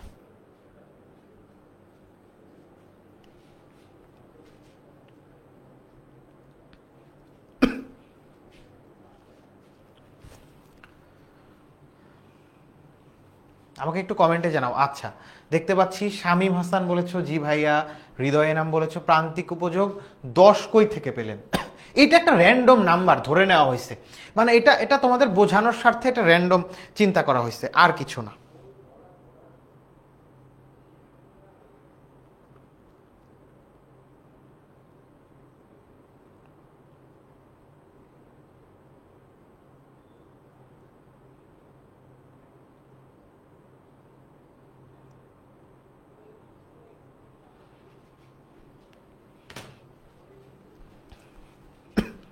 আচ্ছা এখন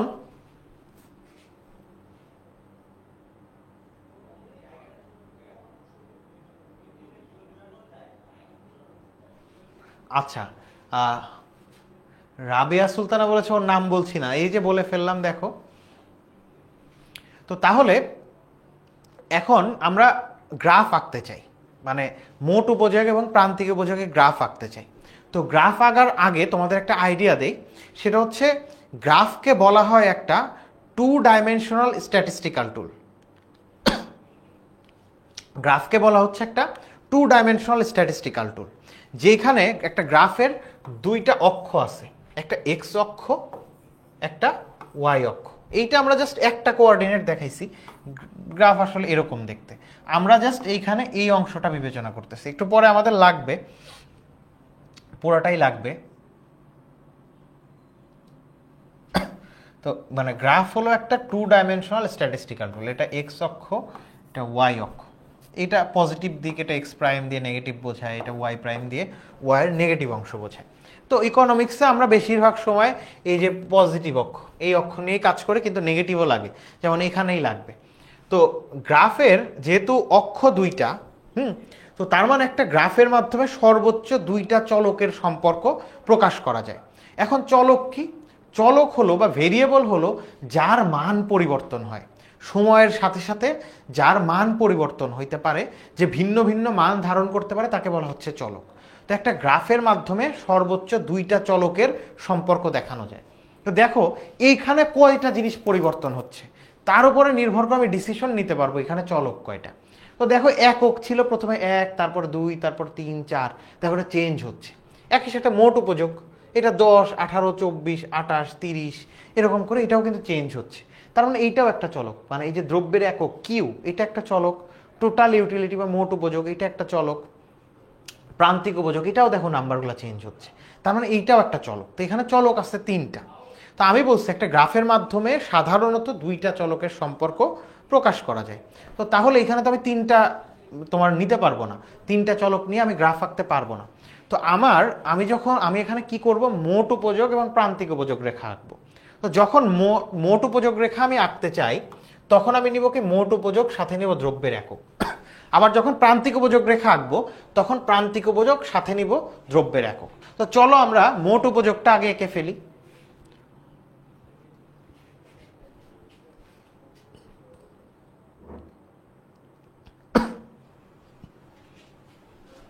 আচ্ছা, একজন জিজ্ঞেস করেছো যে এটা কি ইউটিউবে পাওয়া যাবে কিনা। হ্যাঁ, এটা ইউটিউবেও তোমাদের একই সাথে লাইভ যাচ্ছে।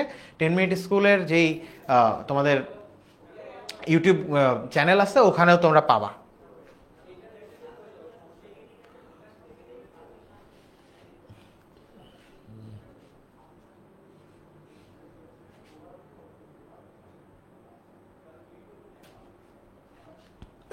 তোমরা কমেন্ট সেকশনে জরুরি কথা ব্যতীত অন্যান্য কথা মানে আপাতত বলার দরকার নাই, তোমরা ক্লাসে কনসেন্ট্রেট করো, ঠিক আছে? তো দেখো আমরা মোট উপযোগ রেখাটা আঁকতে চাই। তো তাহলে মোট উপযোগ রেখা আঁকতে হলে আমার কি করতে হবে, যেহেতু গ্রাফ একটা টু ডাইমেনশনাল স্ট্যাটিস্টিক্যাল টুল, দুইটা অক্ষ আছে, সো চলক নিতে হবে দুইটা। কোন দুইটা চলক নিব? একটা হলো মোট উপযোগ, আর একটা হচ্ছে দ্রব্যের একক।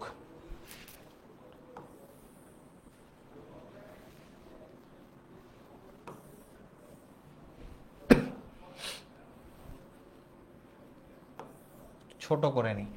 তো দেখো এখন তাহলে আমরা এই পাশে নিচ্ছি মোট উপযোগ বা টোটাল ইউটিলিটি।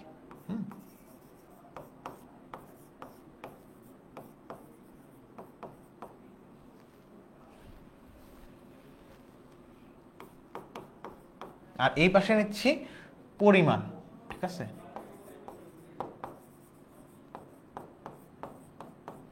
এখন পরিমাণ কি আছে, 1 থেকে 7 অবধি আছে। তো আমি দিলাম 1, 2, 3, 4, 5, 6, 7।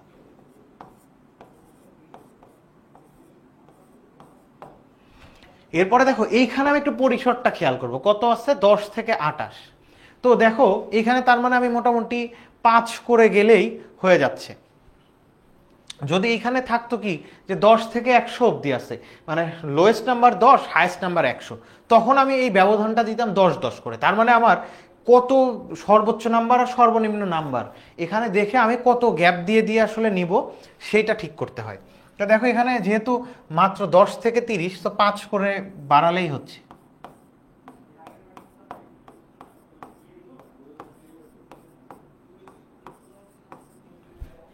সো এখন আমরা বিন্দুগুলা বসাবো।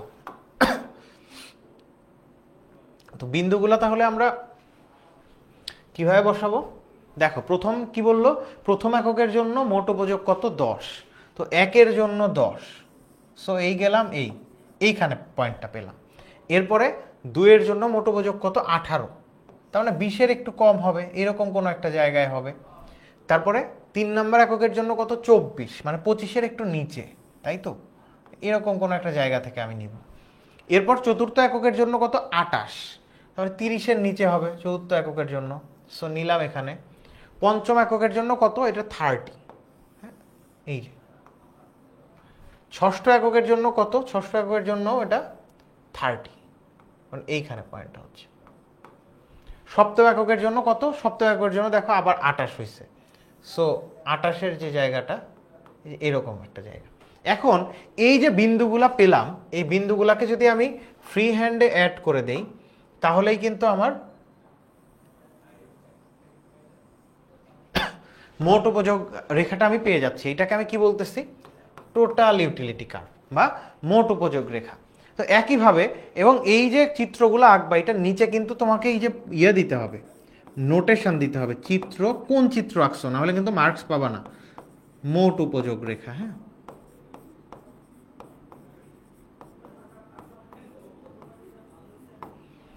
তো এখন আমি আবার কি আঁকতে চাই, প্রান্তিক উপযোগ রেখা আঁকতে চাই। তো প্রান্তিক উপযোগ রেখা আঁকতে হইলেও আমার গ্রাফ 2 ডাইমেনশনাল স্ট্যাটিস্টিক্যাল টুল, তাহলে দুইটা অক্ষ আছে।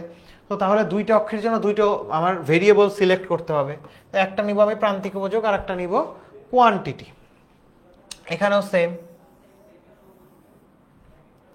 এটা নিচেও আঁকা যেতে পারে, আলাদা করেও আঁকা যেতে পারে, বা এই যে এই একই গ্রাফেও আঁকানো যায়, হ্যাঁ, একই গ্রাফে আমি চাইলে বসায় দিতে পারি। তো তোমরা যেহেতু ইনিশিয়ালি শিখতেছো, এই জন্য আমি জাস্ট আলাদা গ্রাফে দেখাচ্ছি।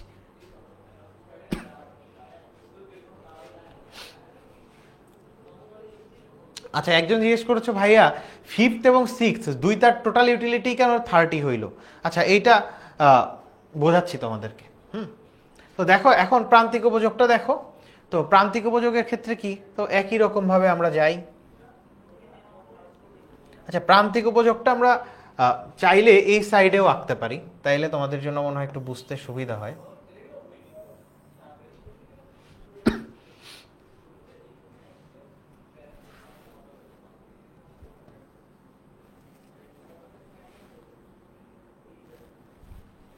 তো এই পাশে আমি দিব MU। MU মানে মার্জিনাল ইউটিলিটি, TU মানে টোটাল ইউটিলিটি, প্রান্তিক উপযোগের ইংলিশ হচ্ছে মার্জিনাল ইউটিলিটি, সেটাকে শর্টে বলা হচ্ছে MU। আর এই পাশে নিলাম ধরো আমি কোয়ান্টিটি, ঠিক আছে। তো এখন তো আমার প্রথমে পরিমাণ আমি ওটা ঠিক করে নেই, 1 2 3 4 5 6 7।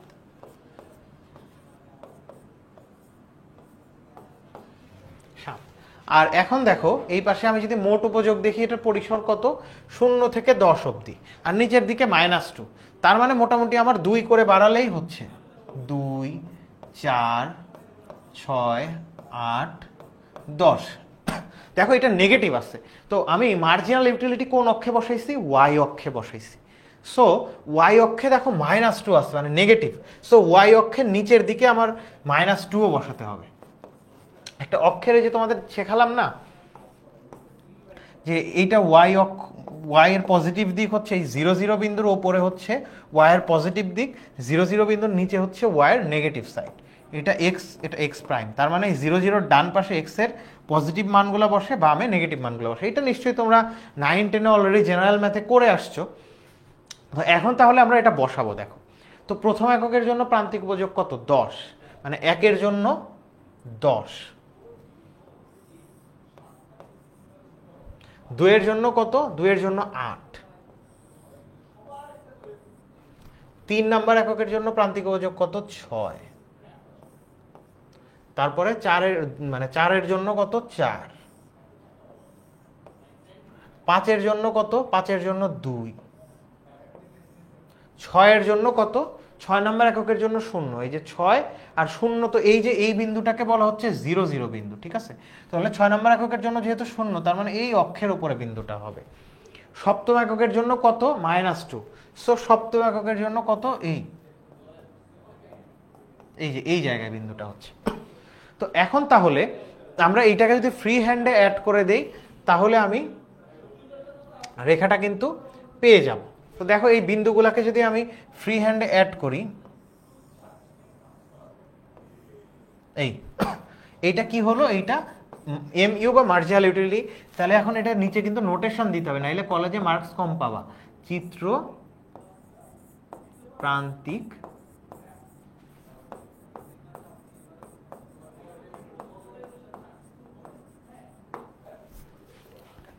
প্রান্তিক উপযোগ রেখা। তো দেখো দ্রব্যের ভোগের পরিমাণ আর প্রান্তিক উপযোগ এদের মধ্যে সম্পর্ক কিন্তু বিপরীতমুখী। ভোগের পরিমাণ বাড়ছে, প্রান্তিক উপযোগ আস্তে আস্তে কমছে। তো দেখো ভোগের পরিমাণ বাড়তেছে, প্রান্তিক উপযোগ কমতেছে, এদের মধ্যে বিপরীতমুখী সম্পর্ক। তো দুইটা ভেরিয়েবলের মধ্যে যদি বিপরীতমুখী সম্পর্ক থাকে, মানে একটা বাড়লে যদি আর একটা কমে, আজীবন মনে রাখবো এটার গ্রাফ হবে নিম্নগামী। আর দুইটা চলক, আমি দুইটা অক্ষে দুইটা চলক বসাইছি, একটা বাড়ার কারণে যদি আর একটা বাড়ে, মানে সমমুখী সম্পর্ক হয়, তাহলে বুঝবো এটা একটা ঊর্ধ্বমুখী কার্ভ হবে। এইটা যেমন হয়েছে একটা নির্দিষ্ট পর্যায় পর্যন্ত এটা ঊর্ধ্বমুখী হয়েছে।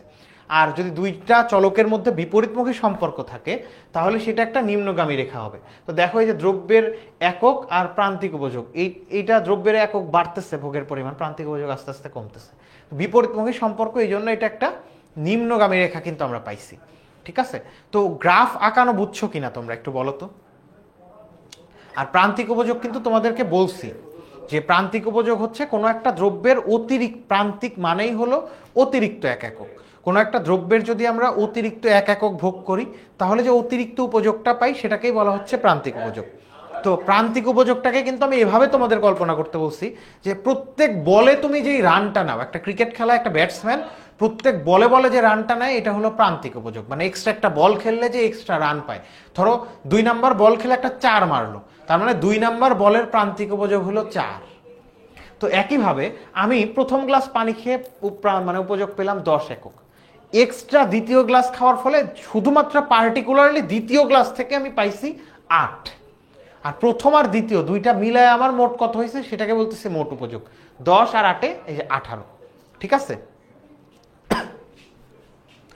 আচ্ছা তোমরা ক্লিয়ার হয়েছে কোন একটু বলো, ক্লিয়ার হলে একটু কমেন্ট সেকশনে জানাও যে তোমরা ক্লিয়ার হতে পেরেছো।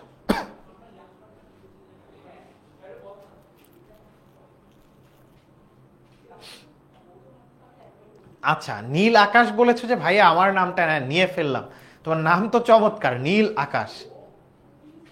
আচ্ছা রুদ্র ঘোষ বলেছো ভাইয়া আপনার সাথে আমি আঁকছি চিত্র, ভেরি গুড।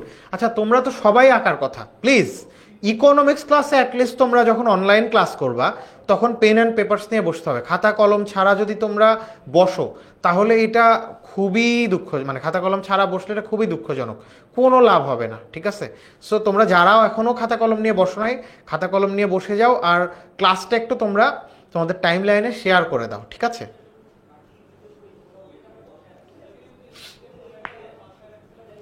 ওকে নয়ন দে বলেছে ক্লিয়ার, ভেরি গুড। তো দেখো এখন ক্রমহ্রাসমান প্রান্তিক উপযোগ বিধিতে আমি কি বলছিলাম, ক্রমহ্রাসমান প্রান্তিক উপযোগ বিধিটা খুবই সহজ, যে একই রকম দ্রব্যের যদি বিভিন্ন একক ভোগ করতে থাকি, 5 গ্লাস পানি দেওয়া আছে একই রকম প্রত্যেকটা গ্লাসের পানি, আমি যদি গ্লাসের পানি মানে ক্রমান্বয়ে একটার পর একটা খেতে থাকি তাহলে প্রথমটা থেকে আমি যে উপযোগটা পাবো দ্বিতীয়টা অবশ্যই উপযোগ কম হবে, তৃতীয়টায় অবশ্যই তার চেয়ে কম হবে। এইটাই মূলত তোমার ক্রমহ্রাসমান প্রান্তিক উপযোগ বিধির মূল কথা, বা ক্রমহ্রাসমান প্রান্তিক উপযোগ বিধির মূল কথা, প্রান্তিক উপযোগ আস্তে আস্তে কমবে, ভোগের পরিমাণ বাড়াও প্রান্তিক উপযোগ কমবে, এটাই মূল কথা। এখন এখানে একটা অ্যানালাইসিস দেখো, আমি কি বলছি অন্যান্য অবস্থায় স্থির থেকে, কি অবস্থায় স্থির থাকা লাগবে, আর স্থির না থাকলে ঝামেলা কি, চলো এটা একটু দেখি। এই অন্যান্য অবস্থাগুলোকে বলা হচ্ছে অনুমিত শর্ত। এই যে এখানে যা যা দেওয়া আছে এই জিনিসগুলো অপরিবর্তিত থাকতে হবে। এইগুলো যদি অপরিবর্তিত না থাকে তাইলে ঝামেলা কি, এগুলো অপরিবর্তিত না থাকলে এই যে ক্রমহ্রাসমান প্রান্তিক উপযোগ বিধি এইটা ব্রেক হয়ে যাবে, মানে এইটাকে ভায়োলেট করা হবে। অর্থাৎ কেমন ভায়োলেট করা, মিনিং কি, বলা হচ্ছে যে তুমি যদি ভোগের পরিমাণ বাড়াও প্রান্তিক উপযোগ আস্তে আস্তে কমবে। তো এই যে ভোগের পরিমাণ যদি তুমি বাড়াও প্রান্তিক উপযোগ যে কমতে হবে, যদি এই শর্তগুলো পালন না করা হয় তাহলে তুমি ভোগের পরিমাণ বাড়ালে যে প্রান্তিক উপযোগ কমার কথা এটা নাও কমতে পারে, এটা উল্টা বেড়ে যেতে পারে বা একই রকম থাকতে পারে। তো তাহলে ভোগের পরিমাণ বাড়ালে প্রান্তিক উপযোগ যদি কমতে হয়, যেটা ক্রমহ্রাসমান প্রান্তিক উপযোগ বিধিতে বলা হয়েছে, তাহলে এই প্রত্যেকটা শর্ত অপরিবর্তিত থাকতে হবে। এইটা যদি অপরিবর্তিত না থাকে তাহলে এই প্রান্তিক উপযোগ যেটা কমার কথা এটা নাও কমতে পারে। তার মানে ওই যে বিধি সেই বিধিটা কিন্তু ভায়োলেট হয়ে যেতে পারে, বিধিটা ব্রেক হয়ে যেতে পারে। ঠিক আছে, কেমন চলো একটু দেখি। তো প্রথম কথা বলছে যে কি উপযোগের পরিমাণগত পরিমাপ সম্ভব, উপযোগ যদি আমি পরিমাণগত পরিমাপই করতে না পারি, মানে একটা গ্লাস পানি খাওয়ার ফলে আমি কি 10 ইউটিল তৃপ্তি পেলাম নাকি 20 ইউটিল তৃপ্তি পেলাম, এইটা যদি আমি প্রথমে কোয়ান্টিফাই করতে না পারি, গুনতেই না পারি, তাহলে প্রথমটাতে আমি বেশি উপযোগ পাইছি, দ্বিতীয়টায় কম উপযোগ পাইছি, এটা কেমনে তুলনা করব? সো প্রথম শর্তই যে এই যে আমি পানি খেলে উপযোগ পাই, এইটাকে আমার পরিমাপ করতে পারা লাগবে, কোয়ান্টিফাই করতে পারা লাগবে, ঠিক আছে? তা না হলে আমি ওই যে শর্তটা দিছি যে উপযোগ আস্তে আস্তে কমে, এই যে কমে, এইটার কোনো ভ্যালিডেশন, এটা আমি বলতেই পারবো না।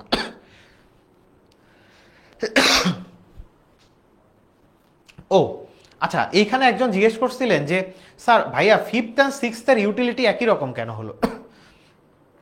দেখো এইখানে কি হয়েছে যে মোট উপযোগ এইখানে আস্তে আস্তে আমার কি হচ্ছে, বাড়তেছে। তো এইখানে আমি চতুর্থ একক থেকে যে উপযোগটা পেলাম সেটা কত, মানে পার্টিকুলারলি 4 নাম্বার গ্লাস পানি খাওয়ার ফলে আমি উপযোগটা পাইছি 4 একক। এরপরে 5 নাম্বার গ্লাস পানি খাওয়ার ফলে আমি উপযোগ পেলাম কত, 2।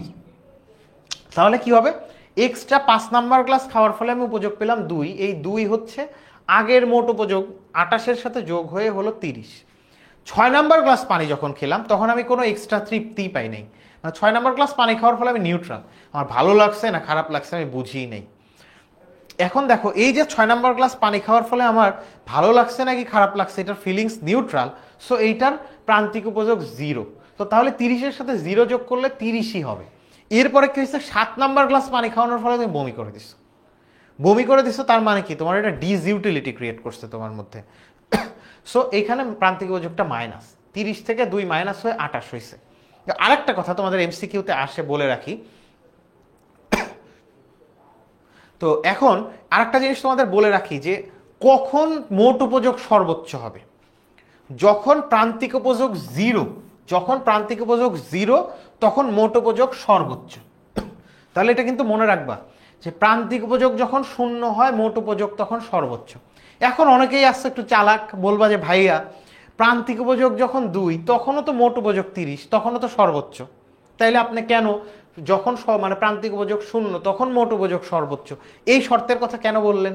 কারণ এই 30 এটাও তো সর্বোচ্চ যখন প্রান্তিক উপযোগ 2। কথা হচ্ছে যখন প্রান্তিক উপযোগ 2 মানে এক্সট্রা 1 ইউনিট খাওয়ার ফলে কিছু না কিছু উপযোগ আমি পাইছি, তখন তো আমি জানি না যে পরের একক আমি আসলে খেলে মানে 2-এর চেয়ে কম হইলেও কিছু একটা পাবো কিনা। যখন আমি 5 নাম্বার একক ভোগ করছি তখন আমি মোট মানে প্রান্তিক উপযোগ বা 5 নাম্বার গ্লাস খাওয়ার ফলে এক্সট্রা উপযোগ পাইছি 2, তখন আমার মনের মধ্যে একটা এক্সপেকটেশন যে 6 নাম্বার খাইলে 2 না পাই 1 তো পাবো। কিন্তু 6 নাম্বার একক খাওয়ার ফলে আমি তখন দেখলাম 0 হয়ে গেছে, তখন আমি শিওর ইয়েস 6-এর পরে যদি আমি আর আগাই তাহলে আমি আর 1 এককও এক্সট্রা ইউটিলিটি পাবো না, হয় 0 হবে নাইলে মাইনাস হয়ে যাবে। তো তখন আমি সিদ্ধান্ত নেই, যখন 0 হয়েছে তখন আমি বুঝছি আর বাড়ার কোনো সম্ভাবনা নেই, তখন আমি বুঝতে পারছি সর্বোচ্চ। কিন্তু আমি যখন 5 নাম্বার এককে আসি তখন আমার যেহেতু 5 নাম্বার এক্সট্রা 5 নাম্বার একক ভোগ করার ফলে আমি প্রান্তিক উপযোগ 2 পাইছি, এক্সট্রা 2 একক পাইছি, তখন আমি কিন্তু জানি না এমন হইতেই পারতো 6 নাম্বার একক ভোগ করার ফলে এক্সট্রা 1 পাইছি, যতক্ষণ 0 না হচ্ছে ততক্ষণ আমি জানতেছি না যে এরপরে আর খেলে বাড়া সম্ভবই না। এই কারণে 0 হওয়ার জন্য অপেক্ষা করতে হয়, তাইলে আমি ডিসিশন নিতে পারি যে এরপরে আর বাড়ার কোনো সম্ভাবনাই নেই যেহেতু 0 হয়ে গেছে। এই কারণে প্রান্তিক উপযোগ যখন 0 মোট উপযোগ সর্বোচ্চ, এইটাকে ধরতে হবে 0-এর সাথে যেটা, তার আগে যেটা আসছে ওইটা ধরা যাবে না, সেই ব্যাখ্যাটা তোমাদেরকে দিয়ে দিছি অলরেডি, ঠিক আছে? তো এখন দেখো যে অনুমিত শর্ত যেটা বলা আছে, অনুমিত শর্ত আমি কি বলছি যে এই শর্তগুলো যদি প্রতিপালন করে তাহলেই কেবল বিভিন্ন একক ভোগ করতে থাকলে প্রান্তিক উপযোগ আস্তে আস্তে কমে, সেটা সেই শর্তটা পূরণ হবে, সেই রুলসটা মানবে। আদারওয়াইজ এই যে কমার কথা না কমে এটা একই রকম থাকতে পারে বা বেড়েও যেতে পারে প্রান্তিক উপযোগ, রাইট? তো এখন দেখো 2 নাম্বারটা কি বলছে, ভোক্তার পছন্দ আয় রুচি অপরিবর্তনীয়। এখন এই যে ভোক্তার আয় রুচি অভ্যাস এগুলা চেঞ্জ হওয়া যাবে না, অপরিবর্তনীয় থাকতে হবে। চেঞ্জ হইলে ঝামেলাটা কি, ধরো আমার মানে চা খেতে প্রচণ্ড ভালো লাগে অথবা কফি, হ্যাঁ কিছু মানুষ আছে যে ক্যাফেইনে একদম আসক্ত, ক্যাফেইন না নিলে তার মাথা কাজ করে না, আবার এইদিকে রাতে ঘুমও হয় না কফি খেলে, কিন্তু কফি তার খাইতেই হবে, এরকম কিছু আসক্ত মানুষ আছে। হ্যাঁ এখন এই মানুষগুলার কি হচ্ছে, তাকে কফি খাওয়ানো হলো, ধরো 3 গ্লাস, তিন তিন কাপ কফি খাওয়ানো হবে। তো প্রথম কাপ থেকে মানে সাধারণ নিয়মটা কি, যে 3 কাপ কফি যদি একটা অ্যাট এ টাইম তোমাকে দেওয়া হয়, প্রথম কাপ থেকে তুমি যে উপযোগটা পাবা, দ্বিতীয় কাপ থেকে তার চেয়ে কম উপযোগ, তৃতীয় কাপ থেকে তার চেয়ে কম উপযোগ। কিন্তু সে এতই আসক্ত, প্রথম কাপ খাওয়ানোর পর যদি দ্বিতীয় কাপ খাওয়ায়, সে আরও বেশি উৎফুল্ল হয়ে যায়, ই আল্লাহ আজকে 2 কাপ খাইতে পারছি। সো দ্বিতীয় কাপ থেকে তার উপযোগ কমার কথা ছিল, কিন্তু উল্টা বেড়ে যাবে। কেন? এইটা তার এই যে রুচির কারণে, ঠিক আছে, যে তার রুচিটা বা পছন্দটা ওইভাবে চেঞ্জ হয়ে গেছে, সে ওইটা আসক্ত হয়ে গেছে। এরপরে ভোক্তা যুক্তিশীল, এইটা ওইটার সাথে সম্পর্কিত। কেউ ধরো অ্যাডিক্টেড, কেউ ধরো কোনো কারণে সিগারেট বা অন্যান্য যেই মানে নেশা জাতীয় দ্রব্য আছে এগুলাতে আসক্ত হয়ে গেছে, তখন সে আর যুক্তিশীল নাই। এখন ধরো যে স্মোক করে, তার কি হলো, যে মানে ইন জেনারেল কি হওয়ার কথা ছিল, যে একজনকে স্মোক করার জন্য 3টা সিগারেট দেওয়া হলো, তো প্রথমটা থেকে যে সে ইউটিলিটি বা উপযোগ পাবে, দ্বিতীয়টা থেকে তার চেয়ে কম হওয়ার কথা, তৃতীয়টা থেকে আরও কম হওয়ার কথা। কিন্তু সে যেহেতু আর যুক্তিশীল নাই, সে আউট অফ মাইন্ড, যে তার এটা খেলেই ভাল লাগে, হ্যাঁ মনে হয় যে কাজ করতে পারবো, অনেক ভালো মাথা ফাংশন করছে, এরকম নানান কিছু চিন্তা করে সে। তো এখন সে আর যুক্তিশীল নাই, সে প্রথমটা থেকে দ্বিতীয় একক যেই সিগারেটটা খেলো, সেটাই মনে হবে তার মাথা আরও বেশি ভালো ফাংশন করতেছে, সে আরও বেশি ভালো কাজ করতে পারবে। সো এইখানে দেখো, প্রথমটার চেয়ে দ্বিতীয়টার উপযোগ কম হওয়ার কথা ছিল, কিন্তু দ্বিতীয়টা বেশি হয়ে গেল। কেন এটা চেঞ্জ হয়ে গেল? কারণ ও যুক্তিশীল নাই। তার মানে যদি ভোক্তা যুক্তিশীল থাকে, তাহলেই কেবল প্রান্তিক উপযোগ বিধি, যেটা আমি বলছি যে প্রান্তিক উপযোগ ধীরে ধীরে কমবে, সেইটা কেবল ফলো করবে। তারপর কি, উপযোগ অর্থের মাধ্যমে প্রকাশ করা হয়। এই যে বলছিলাম না, যে উপযোগ অনেক সময় অর্থের মাধ্যমে কিন্তু প্রকাশ করা যায়। যেমন বা এটা একটা সিগনাল, কোনো জিনিসের দাম বেশি মানে সেইটার উপযোগ বেশি, অভাব পূরণ করার ক্ষমতা বেশি। ওই যে বগুড়ায় 10 টাকা কেজি আলু, ঢাকায় এসে 50 হয়ে গেল, তার মানে এই আলুর স্থান পরিবর্তনের কারণে উপযোগ বাড়ছে।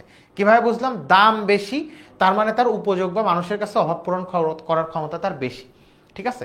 তো উপযোগ এই কারণে অর্থের মাধ্যমে প্রকাশ করা যাওয়া লাগবে। তো এরপরে এরকম আরো বেশ কিছু জিনিস দেওয়া আছে, ধরো এইগুলো তোমরা আলাদা করে বুঝো, এইগুলোর আবার কিছু জটিল ডাইমেনশন আছে, যেগুলো সহজ, এগুলো তোমাদেরকে বলি যে এগুলো যদি না মানে তাহলে কি হয়। নির্দিষ্ট সময় বিবেচ্য, ধরো নির্দিষ্ট একটা সময়ের মধ্যেই তোমার যে মানে তুমি যে প্রোডাক্টগুলো নিচ্ছ, যে যে এককগুলো তুমি ভোগ করতেছো, একটা নির্দিষ্ট সময়ে হতে হবে। ধরো তো একটা মানে তোমার কি হলো, যে তুমি যদি 3 গ্লাস পানি পর পর খাও, প্রথম গ্লাসের চেয়ে দ্বিতীয় গ্লাসে উপযোগ কম হওয়ার কথা, তৃতীয় গ্লাসে আরো কম হওয়ার কথা, ঠিক আছে। একজন জিজ্ঞেস করছো যে ভাই সাবজেক্টের নাম কি, আমরা এইচএসসি ইকোনমিক্সের প্রথম পত্র পড়তেছি, হ্যাঁ আমরা এইচএসসি ইকোনমিক্সের প্রথম পত্রের 2য় অধ্যায় পড়াশোনা করতেছি, হ্যাঁ। আচ্ছা তোমরা ক্লাসটা একটু শেয়ার করে দাও, হ্যাঁ যারা যারা ক্লাস করছো তারা একটু ক্লাসটা শেয়ার করে দাও, যাতে তোমাদের ফ্রেন্ডদের কাছেও ক্লাসটা পৌঁছে যায়। তো এখন দেখো, নির্দিষ্ট সময় বিবেচ্য বলছি কেন, ধরো আমি 3 গ্লাস পানি পর পর খেলে, প্রথম গ্লাসের চেয়ে দ্বিতীয় গ্লাসে উপযোগ কম হবে, তৃতীয় গ্লাসে আরো কম হওয়ার কথা। তো এখন কোনো কারণে এইরকম হইলো যে তোমাকে 1 গ্লাস পানি খাওয়াই দিল, 1 গ্লাস পানি খাওয়ানোর পর দ্বিতীয় গ্লাস পানি খাওয়ানোর জন্য বললো যে যা 3 ঘন্টা দৌড়ায় আয়। এখন তুমি 3 ঘন্টা দৌড়ায় হয়রান টয়রান হয়ে আসছো, এরপরে তোমার আরেক গ্লাস সেকেন্ড গ্লাস পানিটা দিল। এইবার প্রথম গ্লাসের চেয়ে দ্বিতীয় গ্লাসে উপযোগ কম হবে না বেশি হবে? প্রথম গ্লাস বসে থেকে খাইছো, এরপর 3 ঘন্টা দৌড়ায় এসে দ্বিতীয় গ্লাস খেলে, ডেফিনেটলি দ্বিতীয় গ্লাসে তোমার উপযোগ বেশি হবে, কারণ তুমি দৌড়ায় আসছো। তো দেখছো, এই যে একটা নির্দিষ্ট সময় বা অল্প সময়ের ব্যবধান চিন্তা করা হয় নাই, এই কারণে প্রান্তিক উপযোগ প্রথমটার চেয়ে দ্বিতীয়টার কম হওয়ার কথা ছিল, কিন্তু এখানে কম না হয়ে বেশি হয়ে গেছে। ওই যে 3 ঘন্টা সময়ের ব্যবধান দিচ্ছিল, দৌড়ায় আসছে তৃষ্ণার্ত। সো এই কারণে বলা হচ্ছে নির্দিষ্ট সময় বিবেচ্য। এরপর কি বলছে, দ্রব্যের বিভিন্ন একক সমজাতীয় হতে হবে। এখন ভাই সমজাতীয় না হলে ঝামেলা কি? ধরো তোমাকে 3টা আম খাওয়ানো হবে, একই রকম আম, তো কি হওয়ার কথা, প্রথম আম খেয়ে তোমার যেমন মানে তোমার যে অভাব পূরণ হয়েছে, যে উপযোগ তুমি পাইছো, দ্বিতীয়টায় তার চেয়ে কম, তৃতীয়টায় তার চেয়ে কম, অ্যাকর্ডিং টু বা ক্রমহ্রাসমান প্রান্তিক উপযোগ বিধি অনুযায়ী। তো এখন ধরো তোমার 3টা যে আম, এই 3টা আম সমজাতীয় না। প্রথম আমটা তোমাকে খাওয়ানো হলো টক আম, আর দ্বিতীয়টা গোপাল ভোগ। তো তাহলে প্রথম একক থেকে তুমি যে উপযোগ পাইছো টক আম খেয়ে, দ্বিতীয় একক খেলে মিষ্টি আম, গোপাল ভোগ। সো দ্বিতীয় একক থেকে তোমার কিন্তু উপযোগ বেড়ে গেল। এই যে প্রথম একক থেকে কম পেলে দ্বিতীয় এককে বেশি পাইছো, এটা কি ক্রমহ্রাসমান প্রান্তিক উপযোগ বিধিকে কিন্তু ভায়োলেট করছে। ক্রমহ্রাসমান প্রান্তিক উপযোগ বিধি মানে নাই। কেন মানলো না? এই যে আম দুইটা দুই জাতের, এই জন্য একই জাতীয় আম হইতে হবে, সমজাতীয় হতে হবে, ঠিক আছে। এরপরে দেখো, দ্রব্যটা বিভিন্ন এককে বিভাজ্য হবে। দ্রব্য যদি ভাগই না করা যায় তাহলে তুমি এটা খাবা কেমনে? মানে ধরো দ্রব্য যদি মানে এইরকম হয় যে এটা এক পাহাড় সমান, এখন এটা ভাগ না করা গেলে এটা তুমি খেয়ে খাওয়া কেমনে, আর এটা তুমি বা ভোগ করবা কেমনে, আর মেজার করবা কেমনে কোনটার চেয়ে কোনটা কম নাকি বেশি? তো যাই হোক, তোমরা এইটা বুঝছো কিনা, অনুমিত শর্ত যেটা বোঝালাম যে এই জিনিসগুলো অপরিবর্তিত থাকলে, এই যে বলা হয়েছে যে অন্যান্য অবস্থা অপরিবর্তিত থাকে কোনো নির্দিষ্ট সময়ে যখন একজন ব্যক্তি বিভিন্ন দ্রব্য ক্রমাগত ভোগ করতে থাকে, মোট উপযোগ বৃদ্ধি পেলেও, দেখো মোট উপযোগ বাড়তেছে, বাড়লেও প্রান্তিক উপযোগ ধীরে ধীরে হ্রাস পায়, এই যে হ্রাস পাইছে। তো এই যে অন্যান্য অবস্থা কি স্থির থাকতে হয়, এই যে অনুমিত শর্তগুলো স্থির থাকতে হয়, এগুলো স্থির না থাকলে কি হয় সেটাও বললাম। যদিও পরীক্ষার খাতায় স্থির না থাকলে কি হয় এটা তোমাদের লিখতে হবে না, জাস্ট অনুমিত শর্তগুলো জানা থাকলেই হবে। এখন একটু বলো তো বুঝছো কিনা।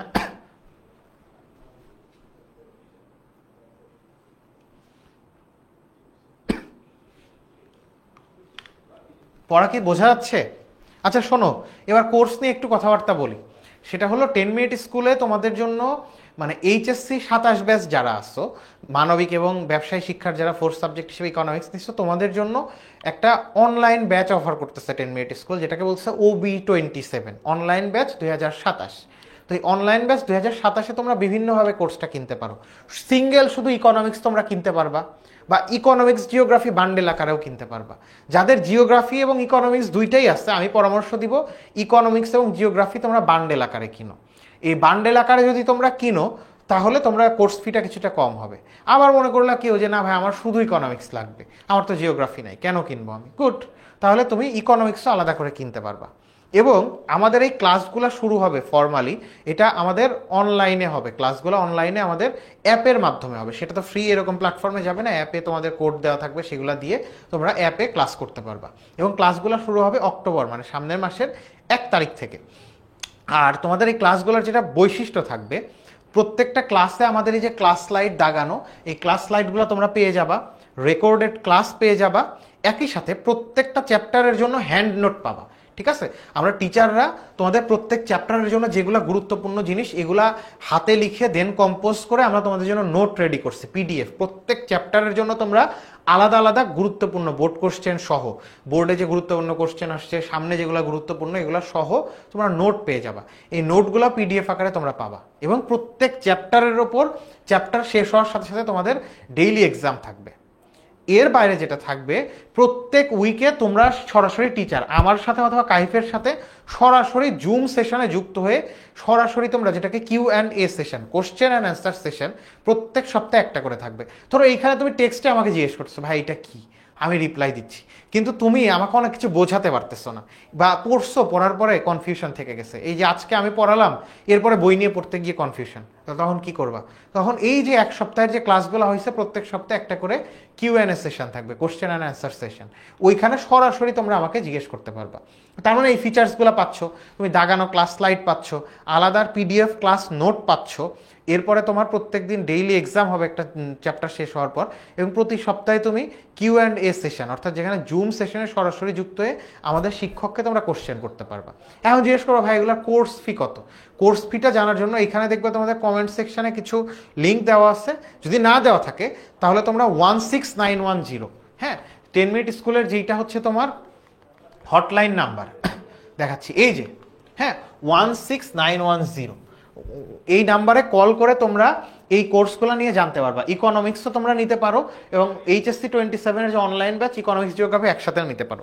অথবা যেটা করবা তোমরা তো এখন স্মার্ট, সেটা হলো 10 মিনিট স্কুলের যে ওয়েবসাইট, 10 মিনিট স্কুল লিখে গুগলে সার্চ দিবা, দেখবে 10 মিনিট স্কুলের ওয়েবসাইট চলে আসছে। ওখানে গিয়ে তোমরা দেখবে এইচএসসির মধ্যে HSC 27 আছে, তো এই HSC 27-এর মধ্যে গেলে এগুলো তোমরা জানতে পারবা যে কোনটার কোর্স ফি কত। দেন তোমরা এই নাম্বারে কল দিলে একটা ডিসকাউন্ট পেয়ে যাবে। ঠিক আছে, এটা খুব বেশি কোর্স ফি হবে না, তোমরা গেলেই জানতে পারবে, এটা দেখে নিতে পারবা। তো যাই হোক, এটাই মোটামুটি ছিল। আর তোমাদের পড়াশোনায় ফিরি আমরা। তো এখন দেখো, তো তাহলে আমাদের উপযোগ কিন্তু শেষ। আমরা কি কি পড়লাম উপযোগে? উপযোগে প্রথমত কোনো দ্রব্যের অভাব পূরণ করার ক্ষমতাকে উপযোগ বলে, এই ডেফিনেশন পড়ছি। উপযোগের বিভিন্ন ধরন পড়ছি, রূপগত উপযোগ, স্থানগত উপযোগ, কালগত উপযোগ, এরকম পড়ছি। এরপর উপযোগের কিছু বেসিক কনসেপ্ট পড়ছি, প্রাথমিক উপযোগ, প্রান্তিক উপযোগ, বা উপযোগ পরিমাপ করার পদ্ধতি দুইটা, পরিমাণগত উপযোগ আর হচ্ছে পর্যায়বাচক উপযোগ, এইটা পড়ছি। এরপরে কি বললাম, ক্রমহ্রাসমান প্রান্তিক উপযোগ বিধি পড়ছি। বিধি পড়ার পরে ক্রমহ্রাসমান প্রান্তিক উপযোগ বিধি পড়ার পরে মোট উপযোগ প্রান্তিক উপযোগ রেখা এঁকেছি আমরা। এরপরে অনুমিত শর্ত, ক্রমহ্রাসমান প্রান্তিক উপযোগ বিধির যে অনুমিত শর্ত, মানে কি কি জিনিস অপরিবর্তিত থাকতে হয় সেগুলো আমরা দেখছি। এখন আমরা যেটা পড়ব সেটা হচ্ছে চাহিদা।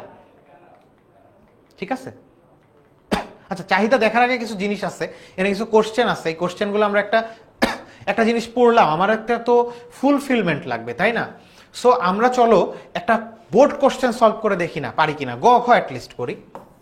গ আর ঘটা আমরা চলো সলভ করে দেখি।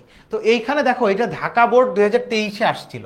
তো দেখি চলো আমরা পড়লাম, এই জিনিস পড়ার পরে গ ঘ পারি কিনা এটা একটু চেক করি।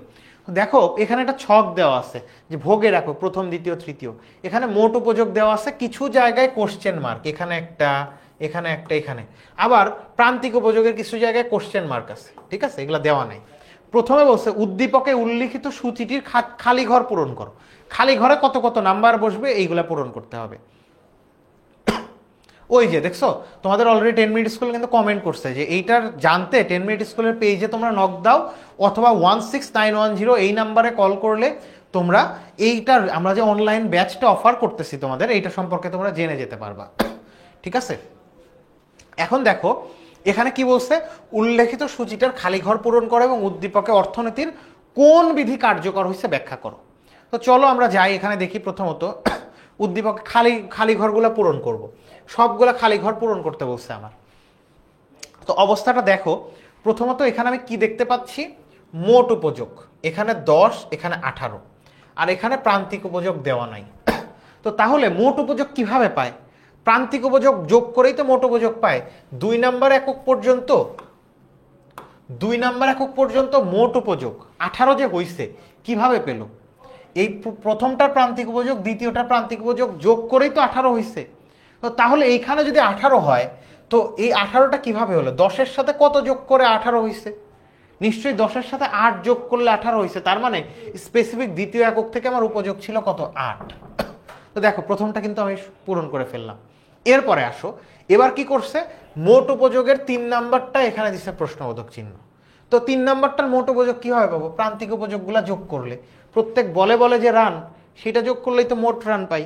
তো তাহলে দেখো প্রথম বল থেকে কত 10, পরেরটায় কত 8, 18, 8 6 24 পেলাম। এখন এখানে কি ঘটছে, এখানে দেখো চতুর্থ এককের প্রান্তিক উপযোগ দেওয়া নাই। তো প্রান্তিক উপযোগ দেওয়া নাই, তো দেখো মোট উপযোগ আগে কত ছিল 24, পরে কত হলো 28। এই যে 24 থেকে 28 হইছে কার জন্য হইছে? এক্সট্রা 4 নাম্বার একক ভোগ করার জন্যই তো হইছে। তো মোট উপযোগ আগে ছিল তোমার কত, মোট উপযোগ আগে ছিল 24, মানে চতুর্থ একক ভোগ করার ফলে হইলো 28। তার মানে চতুর্থ একক ভোগ করার ফলে এক্সট্রা কতখানি পেলাম আমি? তো 28 থেকে 24 বাদ দিলে হচ্ছে 4। তার মানে আমি এক্সট্রা পাইছি কত? 4। তো এক্সট্রাই তো আমার, মানে এই যে এক্সট্রা এক একক ভোগ করার ফলে মোট উপযোগের যে এক্সট্রা পেলাম সেটাই তো প্রান্তিক উপযোগ। সো 4 লিখে দিছি। পঞ্চম এককে কি করছে, পঞ্চম একক থেকে মোট উপযোগ ফাঁকা। মোট উপযোগ সহজ, পঞ্চম একক পর্যন্ত প্রান্তিক উপযোগগুলো যোগ করলেই হচ্ছে। 10 8 18, 18 6 24, 24 4 28 আর 2 30। তো এই যে 30 হয়ে গেছে। এখন দেখো ষষ্ঠ এককে কি চাইলো, মোট উপযোগ দেওয়া আছে, প্রান্তিক উপযোগ কত বলছে। তো মোট উপযোগ আগে ছিল 30, 6 নাম্বার একক ভোগ করার ফলে কতটুকু বাড়ছে? 6 নাম্বার একক ভোগ করার ফলেও দেখতেছি 30। তো বাড়ছে কত? 30 - 30, বাড়েই নাই, 0। তো তার মানে আগেও 30 ছিল, 6 নাম্বার একক এক্সট্রা 6 নাম্বার একক ভোগ করার ফলেও 30। তার মানে হবে এখানে কত? 0। এরপরে দেখো সপ্তম এককে কি হলো, সপ্তম এককের পর্যন্ত এখানে চাইছে মোট উপযোগ কত, তাহলে প্রান্তিক উপযোগগুলো যোগ করো না, তাইলেই তো হচ্ছে। 10 8 18 6 24 4 28 আর 2 30। 30-এর সাথে -2 যোগ করলে হচ্ছে কত? 30-এর সাথে যদি -2 যোগ করি তাহলে এটা হয়ে যাচ্ছে 28। ঠিক আছে, এই ছক পূরণ করা বুঝছো? ফারজানা আক্তার বলছে এটা কিসের ক্লাস? এইটা মানে এইচএসসি ইকোনমিক্স ফার্স্ট পেপারের দ্বিতীয় চ্যাপ্টারের ক্লাস, ইকোনমিক্স ক্লাস হচ্ছে, এইচএসসির ইকোনমিক্স ক্লাস হচ্ছে। ঠিক আছে, এই তোমরা বুঝছো? এই যে ছকটা খালি ঘরগুলো পূরণ করলাম, এটা কি তোমরা বুঝতে পারছো?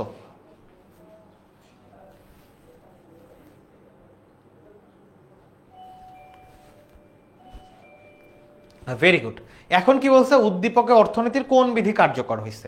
তো আমরা বলবো যে দেখো এখানে আমরা কি দেখতে পাচ্ছি, প্রান্তিক উপযোগ মোট এখানে কি হয়েছে, ভোগের পরিমাণ আস্তে আস্তে বাড়তেছে। এইটার ফলে কি হচ্ছে, মোট উপযোগ বাড়তেছে কিন্তু প্রান্তিক উপযোগ ধীরে ধীরে হ্রাস পাচ্ছে। তো আমরা বলবো যে উদ্দীপকে আমরা দেখতে পাই যে ক্রমহ্রাসমান প্রান্তিক উপযোগ বিধি কার্যকর হয়েছে। কারণ আমরা জানি অন্যান্য অবস্থা অপরিবর্তিত থাকলে কোনো একটা দ্রব্যের বিভিন্ন একক ভোগ করতে থাকলে মোট উপযোগ বাড়লেও প্রান্তিক উপযোগ ক্রমান্বয়ে হ্রাস পায়। উদ্দীপকের সূচিতে আমরা দেখি ভোগের পরিমাণ বাড়ছে, ফলে মোট উপযোগও বৃদ্ধি পাচ্ছে, কিন্তু প্রান্তিক উপযোগ যেহেতু ধীরে ধীরে হ্রাস পাচ্ছে, সুতরাং এখানে ক্রমহ্রাসমান প্রান্তিক উপযোগ বিধি কার্যকর হয়েছে। শেষ। এরপর কি বলছে, উদ্দীপকের আলোকে চিত্রের সাহায্যে মোট উপযোগ এবং প্রান্তিক উপযোগ রেখা মধ্যে সম্পর্ক ব্যাখ্যা করো। তো মোট উপযোগ আর প্রান্তিক উপযোগের মধ্যে সম্পর্ক ব্যাখ্যা করতে বলছে। যখন মোট উপযোগ আর প্রান্তিক উপযোগ রেখার মধ্যে সম্পর্ক ব্যাখ্যা করতে বলবে, তখন তোমরা কি করবা জানো, একই গ্রাফে মোট উপযোগ আর প্রান্তিক উপযোগ এঁকে দিবা। তো একই গ্রাফে মোট উপযোগ প্রান্তিক উপযোগ আঁকলে এখানে একটু বড় করে আঁকতে হয়, এখানে স্পেসটা কম। তো ধরো প্রথমত তুমি কি মার্জিনাল ইউটিলিটি আর এখানে টোটাল ইউটিলিটি দুইটাই দাও। এই পাশে কত, 1 থেকে 7, 4, 5, 6, 7।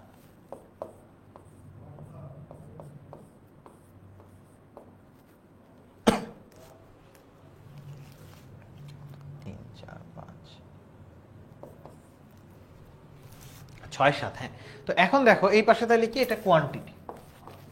তো এরপর আমি প্রথমত মনে করো এখানে দেখবো যে মোট উপযোগের পরিসর কত, 10 থেকে 30, এখানে 2 থেকে 10। তো আমি যদি 10 10 করে পার্থক্য দেই, তাহলে কি হবে জানো, প্রান্তিক উপযোগ আঁকতে গিয়ে খুব বিশ্রী অবস্থা হয়ে যাবে, কারণ প্রান্তিক উপযোগ বাড়ছেই 2 2 করে।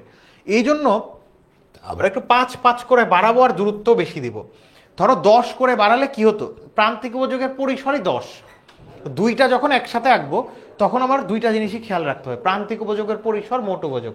তো মোট উপযোগ যেহেতু 10 থেকে 30 এবং এটা যেহেতু আরো ছোট, এই জন্য আমরা 5 5 করে দিব, তাও দূরত্বটা বেশি রাখবো। এই যে 5, 10, 15, 20, তারপরে 25, 30 এইভাবে।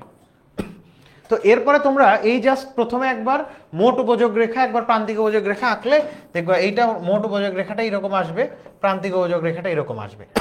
তো এটা আলাদা করে আঁকালাম না, এই যে আগে তো দেখাই দিছিলাম, আগে আলাদা আলাদা দেখাইছি, এটা একই গ্রাফে, যে এই দুইটা একই গ্রাফের মধ্যে আঁকতে হবে, এই যা। তো এইখানে আঁকলে এরকম একটা চেহারা আসবে। তো এখানে কি বলছে, এই মোট উপযোগ প্রান্তিক উপযোগের মধ্যে সম্পর্ক ব্যাখ্যা। তো মোট উপযোগ প্রান্তিক উপযোগের মধ্যে সম্পর্ক ব্যাখ্যায় কি বলবো, আমরা দেখতে পাচ্ছি যে বিভিন্ন একক ভোগ করার ফলে মোট উপযোগ আস্তে আস্তে বাড়তেছে কিন্তু প্রান্তিক উপযোগ কমতেছে, এবং মোট উপযোগ বাড়তে বাড়তে যখন প্রান্তিক উপযোগ 0, মোট উপযোগ তখন সর্বোচ্চ, এই যে 30 হয়েছে। এই যে এখানে যে বলবো যে মোট উপযোগ যখন, প্রান্তিক উপযোগ যখন 0, মোট উপযোগ তখন সর্বোচ্চ হয়েছে। সপ্তম এককে গিয়ে আমরা দেখতে পাচ্ছি প্রান্তিক উপযোগ ঋণাত্মক হয়ে গেছে, তখন মোট উপযোগ কমে গেছে। এই তো এই চিত্র আঁকানোর পরে ছকে যা যা হয়েছে সেটা বললেই হয়ে গেল, ঠিক আছে? তো হোপফুলি তোমরা এটা পারবা। তো এখন আমরা পড়বো কি চাহিদা। চাহিদা টপিকে কি বলতেছে, কোনো নির্দিষ্ট সময় এবং নির্দিষ্ট দামে বাজারে ক্রেতাগণ কোনো একটা দ্রব্যের যতটুকু অংশ ক্রয় করতে ইচ্ছুক থাকে তাকে ওই দ্রব্যের চাহিদা বলে।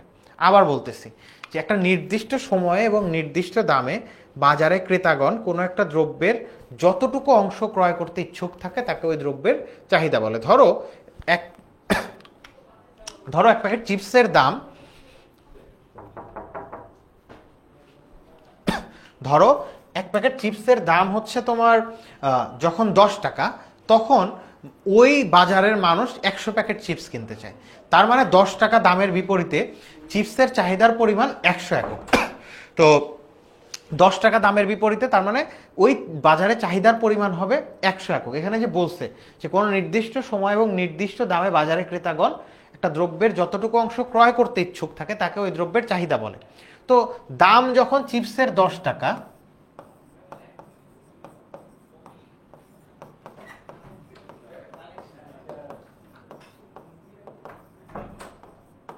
দাম যখন চিপসের 10 টাকা, মানুষ কত একক কিনতে ইচ্ছুক, 100 একক কিনতে ইচ্ছুক। তার মানে 10 টাকা দামের বিপরীতে চাহিদার পরিমাণ 100 একক। এই যে কোনো নির্দিষ্ট সময় এবং নির্দিষ্ট দামে, নির্দিষ্ট 10 টাকা দামে ক্রেতাগণ একটা দ্রব্যের বা সেবার যে পরিমাণ ক্রয় করতে ইচ্ছুক থাকে, 100 একক ক্রয় করতে ইচ্ছুক থাকে, তাকে ওই দ্রব্যের চাহিদা বলে। That's it. এখন দেখো চাহিদা বিধি, মানে দাম বাড়লে চাহিদার পরিমাণ কমবে নাকি বাড়বে, এই ব্যাপারগুলো আমার চাহিদা বিধির মাধ্যমে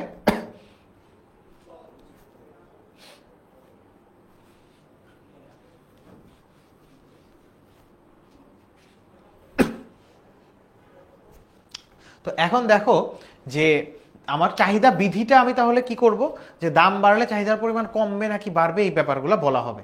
তো তুমি একটা ইন জেনারেল কমন সেন্স চিন্তা করো তো, একটা জিনিসের দাম যখন কম থাকে তখন সেই পণ্যটা আমি কি করি, বেশি কিনি। আর যদি পণ্যটার দাম বেড়ে যায় তখন আমি সেই পণ্যটা কম কিনি। এটাই তো জেনারেল সেন্স। ধরো এক প্যাকেট চিপসের দাম আগে ধরো ওই যে মিস্টার টুইস্টের দাম ছিল 10-15 টাকা, তখন আমি মিস্টার টুইস্ট যেই পরিমাণ কিনতাম, মিস্টার টুইস্টের দাম যখন 25 টাকা হয়ে গেছে, এখন কি আমি আগের মতো কিনি? ডেফিনেটলি না।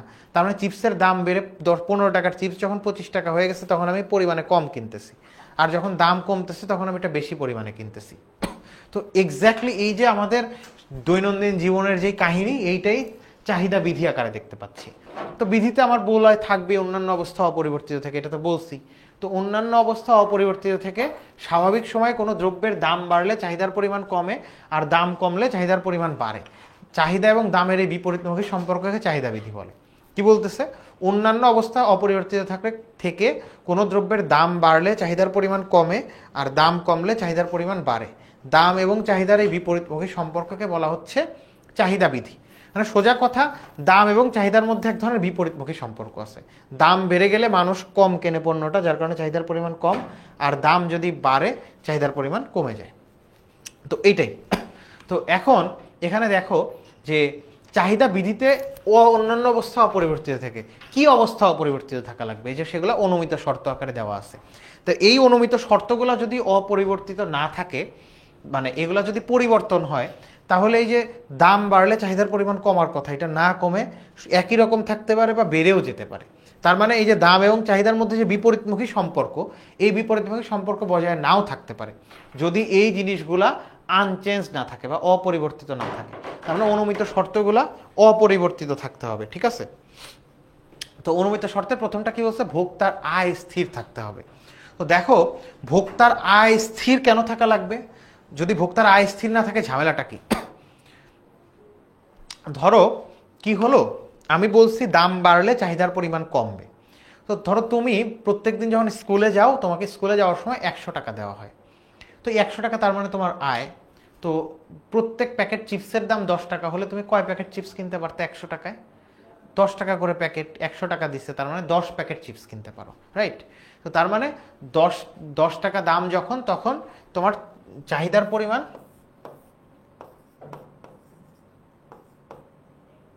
দাম যখন 10 টাকা, চাহিদার পরিমাণ 10 একক। কারণ কি? তোমার আয় তখন 100 টাকা। এখন দাম ধরো বেড়ে কি হলো, 20 টাকা হয়ে গেল। তোমার আয় ওই 100 টাকাই আছে, বাড়ি থেকে 100 টাকাই দিচ্ছে, চিপস প্রতি প্যাকেটের দাম 20 টাকা হয়ে গেল। তাহলে এখন তুমি কয় প্যাকেট চিপস কিনতে পারবা?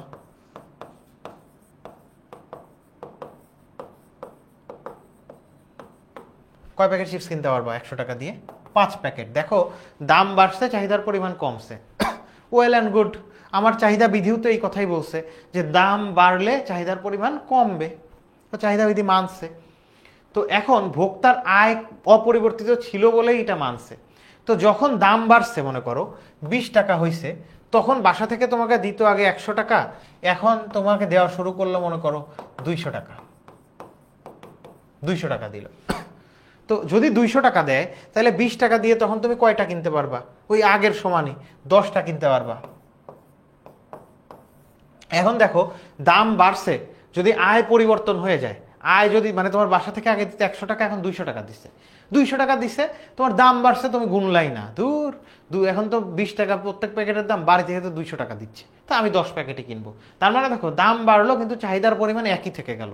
কিন্তু দাম বাড়লে চাহিদার পরিমাণ কমার কথা ছিল। তো দাম বাড়লে চাহিদার পরিমাণ কমলো না কেন? কারণ এই যে অনুমিত শর্ত, ভোক্তার আয়, এটা স্থির নাই। এই কারণে ভোক্তার আয় স্থির থাকতে হয়। একইভাবে ধরো, ভোক্তার পছন্দ, আয়, রুচি, অভ্যাস, এগুলো অপরিবর্তনীয় থাকতে হয়। কেন? ধরো ওই যে বললাম না যে এইরকম ধরো দুনিয়ায় কিছু কফিখোর আছে যে রাতের বেলা তার 3-4-5 কাপ ক্যাফেইন লাগবে। তো এখন কোনো কারণে ধরো একটা নেসক্যাফের মানে বোতল মানে নেসক্যাফের ধরো একটা কন্টেইনার যেটার দাম 500 টাকা। এখন 500 টাকা থাকলে সে যে পরিমাণ কেনে, ইন জেনারেল কি হওয়ার কথা, 500 থেকে 700 টাকা হয়ে গেলে, ওই কন্টেনার 700 টাকা হয়ে গেলে কফি তার খাওয়া কমায় দেওয়ার কথা। কিন্তু সে বিশ্বাস করে কফি খেলে তার মাথা ভালো ফাংশন করবে, সুতরাং তখন কি হবে, তখন দাম 700 টাকা হইলেও সে ওই আগে যা কফি খাইতো এখনও তাই খাবে। তো দাম বাড়ছে 500 থেকে 700, চাহিদার পরিমাণ কমার কথা ছিল কিন্তু কমলো না কেন? কারণ সে ওই যে মানে তার যে পছন্দ বা তার যে রুচি এইটা আসলে তাকে ওটা প্রভোগ করতেছে কিনতে। তো একইভাবে অন্যান্য জিনিসগুলোও দেওয়া আছে, এই জিনিসগুলো যদি স্থির না থাকে তাহলে দাম বাড়লে চাহিদার পরিমাণ কমার কথা সেটা ভায়োলেট করবে, মানে সেটা নাও মানতে পারে। তো এইগুলো প্রত্যেকটা তুমি পড়লে মোটামুটি বুঝবে। ধরো লাস্টেরটা যেমন বাজারে ক্রেতার সংখ্যা স্থির, মানে ধরো দাম 10 টাকা, দাম 10 টাকা ছিল, চাহিদার পরিমাণ ধরো 20 একক, দাম হয়ে গেল 15 টাকা, চাহিদার পরিমাণ কমে হয়ে গেল ধরো 18 একক। তো এখন এই যে দাম বাড়ছে চাহিদার পরিমাণ কমে গেছে, এইটা কখন ঘটে? যখন বাজারে ক্রেতার সংখ্যা স্থির থাকে। কিন্তু হঠাৎ করে তোমার দামও বাড়ছে, বাজারে লোকজনও বেশি চলে আসছে, তখন কি হবে? বাজারে যেহেতু মানুষ বেশি চলে আসছে, মানে দাম বাড়ছে কিন্তু লোকজনও বেশি, তখন ডিমান্ডটা কমা বাদ দিয়ে উল্টা বেড়ে যাবে। ঠিক আছে?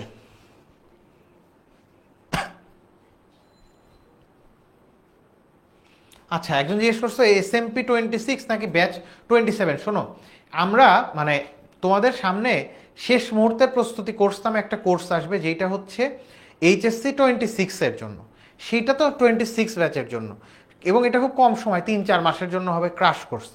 আর অনলাইন ব্যাচ 27 হচ্ছে নতুন যারা তোমরা কলেজে ভর্তি হয়েছো বেসিক্যালি তাদের জন্য, কারণ এটা মোটামুটি 7-8 মাস ধরে আমাদের এই কোর্সটা পরিচালনা করব আমরা, এবং 2টা পত্রের 10-10-20 চ্যাপ্টার ইনশাল্লাহ খুব ভালোভাবে শেষ করে আমরা রিভিশনও করে ফেলবো। হ্যাঁ,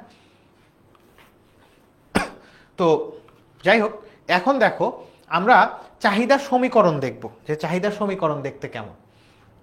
তো চাহিদার সমীকরণ দেখার আগে এই যে চাহিদা বিধি আলোচনা করলাম, দেখো তো এই চাহিদা বিধিতে চলক আছে কয়টা, কি মানে কোন কোন জিনিস পরিবর্তনের কথা বলা হয়েছে চাহিদা বিধিতে।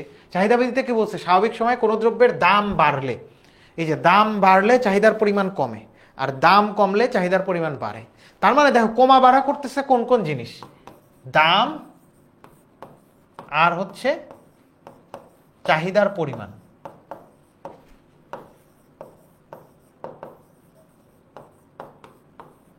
তার মানে এই যে কিউ ডিমান্ড হচ্ছে কোয়ান্টিটি ডিমান্ডেড, তার মানে দাম আর চাহিদার পরিমাণ যেহেতু কমা বাড়া করতেছে, তার মানে চাহিদা বিধিতে চলক আছে 2টা। তো আমি যদি এখন চাহিদার সমীকরণ তৈরি করতে যাই, সেটা কার উপর বেস করে তৈরি করব? কি আমাকে বেসিস দিবে যে আমি একটা সমীকরণ তৈরি করবো? এই যে চাহিদা বিধির উপর ভিত্তি করেই আমার চাহিদা সমীকরণ তৈরি করতে হবে। তো চাহিদা বিধির উপর ভিত্তি করে যেহেতু চাহিদা সমীকরণ আমি তৈরি করব, সুতরাং চাহিদা বিধিতে আমার কি কি আছে? 2টা চলক আছে, দাম এবং চাহিদার পরিমাণ। তো তার মানে চাহিদার সমীকরণে আমার চলক থাকবে 2টা, দাম আর চাহিদার পরিমাণ। তো দেখো চাহিদা বিধিতে আমরা 2টা চলক পাইছি, দাম, চাহিদার পরিমাণ। এখন চাহিদার সমীকরণ হচ্ছে আমার সাধারণ চাহিদার সমীকরণ বলছে QD is equal two A minus BP. ঠিক আছে? এই কিউডিটা কি? কিউডিটা হলো চাহিদার পরিমাণ।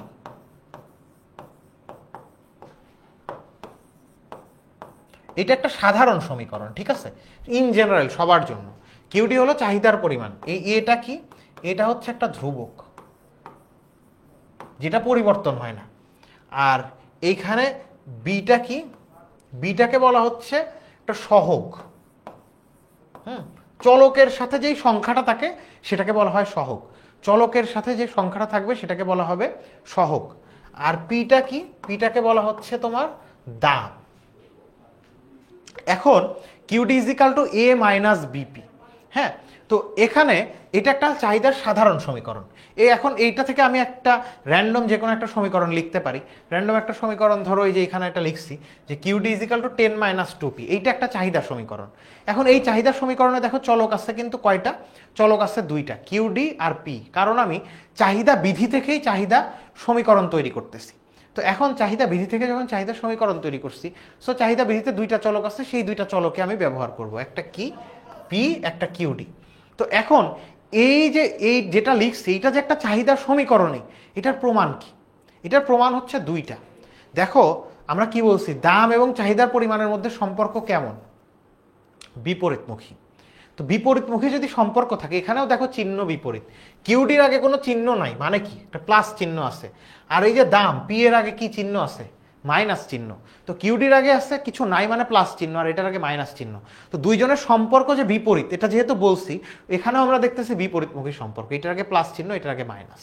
আরও একটা কথা বলছি, দাম বাড়লে চাহিদার পরিমাণ কমে, আর দাম কমলে চাহিদার পরিমাণ বাড়বে। তো দাম বাড়লে চাহিদার পরিমাণ কমে কিনা একটু দেখি চলো। তো প্রথমে আমি দেখো এইখানে আরেকটা জিনিস তোমাদেরকে বুঝতে হবে, সেটা হলো যে তোমাদের এইখানে পিটা হচ্ছে স্বাধীন চলক, পিটা স্বাধীন চলক, আর কিউডিটাকে বলতেছি অধীন চলক। চলক কিন্তু দুই প্রকার,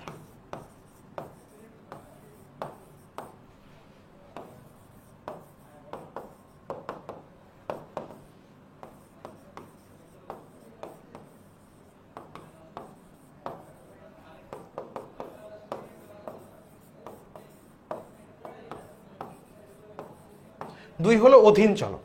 তো স্বাধীন চলক কোনটা, স্বাধীন চলক হলো পি, এই যে একটা সমীকরণের ডান সাইডে সাধারণত যেটা থাকে, এবং পি এর মান আমি ইচ্ছা মতো পরিবর্তন করতে পারি, 1 2 3 4 এরকম ইচ্ছা মতো বসাতে পারি। এইটার উপর নির্ভর করে কিউডির মান পাওয়া যায়। তুমি একটা জিনিস চিন্তা করো তো, আমার বাজারে কি হয়, পণ্যের দাম কমা বাড়া করে, তার উপর নির্ভর করে আমি পণ্যটা কতখানি কিনবো সেটা নির্ধারণ করি। মানে বাজারে গিয়ে আমি কি দেখি, দাম কত, সেইটার উপর আমি ডিপেন্ড করে আমি কতখানি কিনবো সেটা ঠিক করি, নাকি উল্টা, যে পণ্য আমি কতখানি কিনবো তার উপরে আমি নির্ধারণ করি দাম কত হবে? এটা তো সেন্স মেক করে না। কোনো সেন্স মেক কি করে, পণ্যের দাম কত তার উপর ডিপেন্ড করে আমি কতখানি কিনবো। এখানেও তাই, যে পণ্যের দামের উপর ডিপেন্ড করতেছে কিউডি বা পরিমাণ, কতখানি সে কিনতে চায়। ঠিক আছে, তো এইটাকে বলা হচ্ছে স্বাধীন চলক,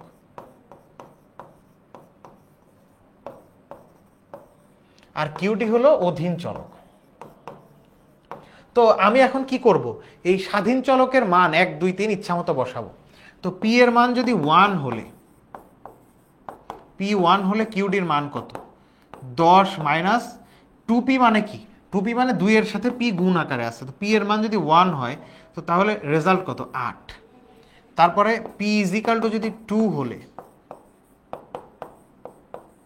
কিউডি ইজিক্যাল টু কত, 10 মাইনাস 2 গুণন 2, পি এর মান যেহেতু 2, তাহলে 10 মাইনাস 4 কত, 6। তাহলে দেখো এটা যদি একটা ছক করি, এই পাশে পি আর এই পাশে কিউডি, তো পি এর মান যখন 1, তখন চাহিদার পরিমাণ কিউডি কত আসছে, 8।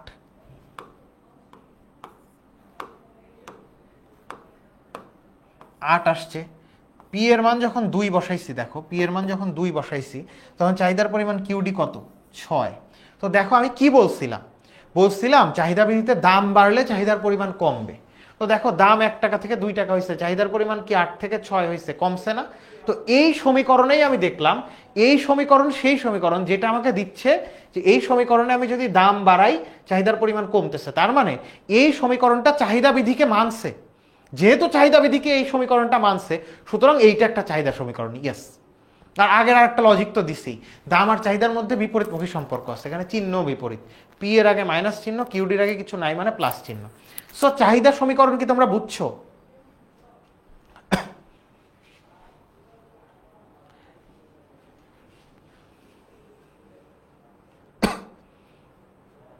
এই তোমরা একটু বলো তো, যে চাহিদা সমীকরণটা কি তোমরা বুঝতে পারছো?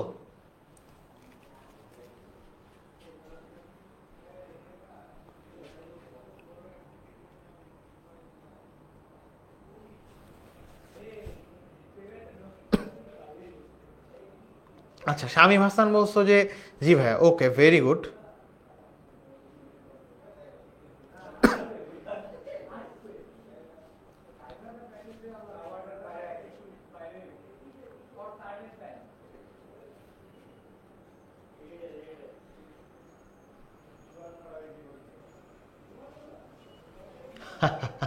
সিলফিয়া বলছে যে বাচ্চারা কোর্স নিলে বুঝতে পারবে যে জাফর ভাইয়াকে কেন ইকোনমিক্সের কিং বললাম। আচ্ছা, থ্যাংক ইউ। ও ইরা, তারপরে মানে ওরা কিন্তু আমার পুরাতন স্টুডেন্ট, ওরা গত বছরের স্টুডেন্ট ছিল।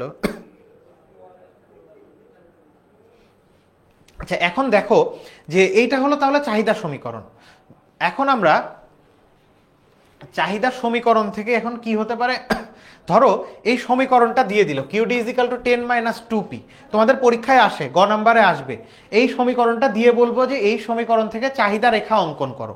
কি বলবে যে এই QD is equal to 10 minus 2p, এখান থেকে চাহিদা রেখা অঙ্কন করো। গতে আসবে একটা সমীকরণ দিবে, চাহিদা সমীকরণ দিয়ে বলবে চাহিদা রেখা অঙ্কন করো।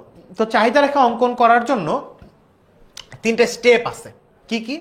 তোমাকে যদি একটা সমীকরণ দেওয়া থাকে সেখান থেকে একটা সূচি তৈরি করতে হবে, সেই সূচি থেকে তুমি রেখা আঁকতে পারবা। ঠিক আছে, প্রথমে তোমার একটা সমীকরণ লাগবে, সেই সমীকরণ থেকে একটা সূচি তৈরি করবে, এই যে এরকম একটা সূচি, সেখান থেকে রেখা পাবা। তো আমার সমীকরণ দেওয়া আছে সেখান থেকে, চলো তাহলে আমরা সূচি কিভাবে তৈরি করে। তো আমি বলছি তো, ডান সাইডে যেটা আছে এটা হলো পি, স্বাধীন চলক, আর বাম সাইডে যেটা আছে এটা অধীন চলক। এবং এই জিনিস আমি বলছিলাম না 9-10-এ যা আছে সেগুলাই তোমরা আচ্ছা, কাজী শিফা বলেছো যে ভাইয়া I am so excited paid ব্যাচের ক্লাসের জন্য। Very nice, very nice. তুমি কি তার মানে অলরেডি অ্যাডমিট হয়ে গিয়েছো? আচ্ছা, অলরেডি নাহিদা আক্তার বলছো waiting for paid class. Okay, very good. আমরা ইনশাআল্লাহ অক্টোবর মাস থেকেই পেইড ক্লাসে যাচ্ছি। সো সবার সাথে তো তখন দেখা হবেই, সেখানে তোমরা আলাদা আরও কিছু কিছু মানে তোমাদের ধরো ওই যে ক্লাস নোট পেয়ে যাবা, এক্সাম হবে, তোমাদের সাথে কিউএনএ সেশন, অনলাইনে সরাসরি কথা হবে। সো ওইটা মোর এক্সাইটিং হবে হোপফুলি। তো দেখো তোমাদের এখানে আমি কিন্তু এই যে Q D is equal to 10 minus 2p, এখান থেকে যে সূচি তৈরি করি বা স্বাধীন চলক অধীন চলক বলি, এই কনসেপ্টটা কিন্তু 9-10-এ ছিল। আমি তোমাদের বলছি 9-10-এ যা ছিল এর বাইরে তোমাদের কিছু করাবো না। ধরো 9-10-এ কি ছিল, y is equal to 10 minus 2x, এরকম একটা সমীকরণ দিয়ে বলতো না যে এইটা লেখচিত্র আঁকো। লেখচিত্র কেমনে আঁকতা? লেখচিত্র আঁকতা এরকম, এক্স ইজ ইকাল টু 1 হলে y is equal to 10 minus 2 into x এর মান যেহেতু 1, এরকম এরকম দিয়ে এরকম করতে না। এখানেও সেম, এক্স ওয়াইয়ের জায়গায় জাস্ট তোমাদের কি করতেছি, এখানে পি কিউ দিয়ে দিছি, আর কিছুই না।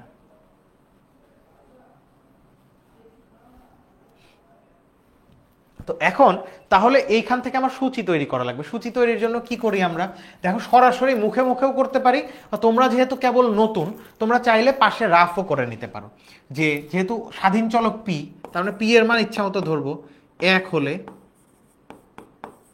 QD is equal to 10 minus 2p, মানে পি আর 2 গুণ আকারে আছে, তার মানে 2 গুণন 1, এই যে 8। পি ইজ ইকাল টু 2 হলে QD is equal to 10 minus 2 into 2, so 6। তো এইরকম ভাবে তোমরা এটা করে নিতে পারবা। তো দেখো এটাই করছে, 1-এর জন্য 8, 2-এর জন্য 6 আসছে, 3-এর জন্য 4 আসছে, এইভাবে করছে। এইভাবেও করে দেখাতে পারো বা সরাসরি মুখে মুখেও তো করা যায়। 3 বসালে কত হয়, 2 গুণন 3 6, 10 থেকে 6 বাদ দিলে কত থাকবে 4। এরপরে এটা তোমরা গ্রাফে বসায় দিবা। তো গ্রাফে কি, আমার 2টা চলক আছে, দাম একটা অক্ষে বসায় দাও, মানে সাধারণত ওয়াই অক্ষেই দাম বসানো হয়, আর এক্স অক্ষে চাহিদার পরিমাণ বসায় দাও, রেখা আঁকলেই হয়ে গেল। তো তোমরা এই রেখাটা আঁকতে পারবা না?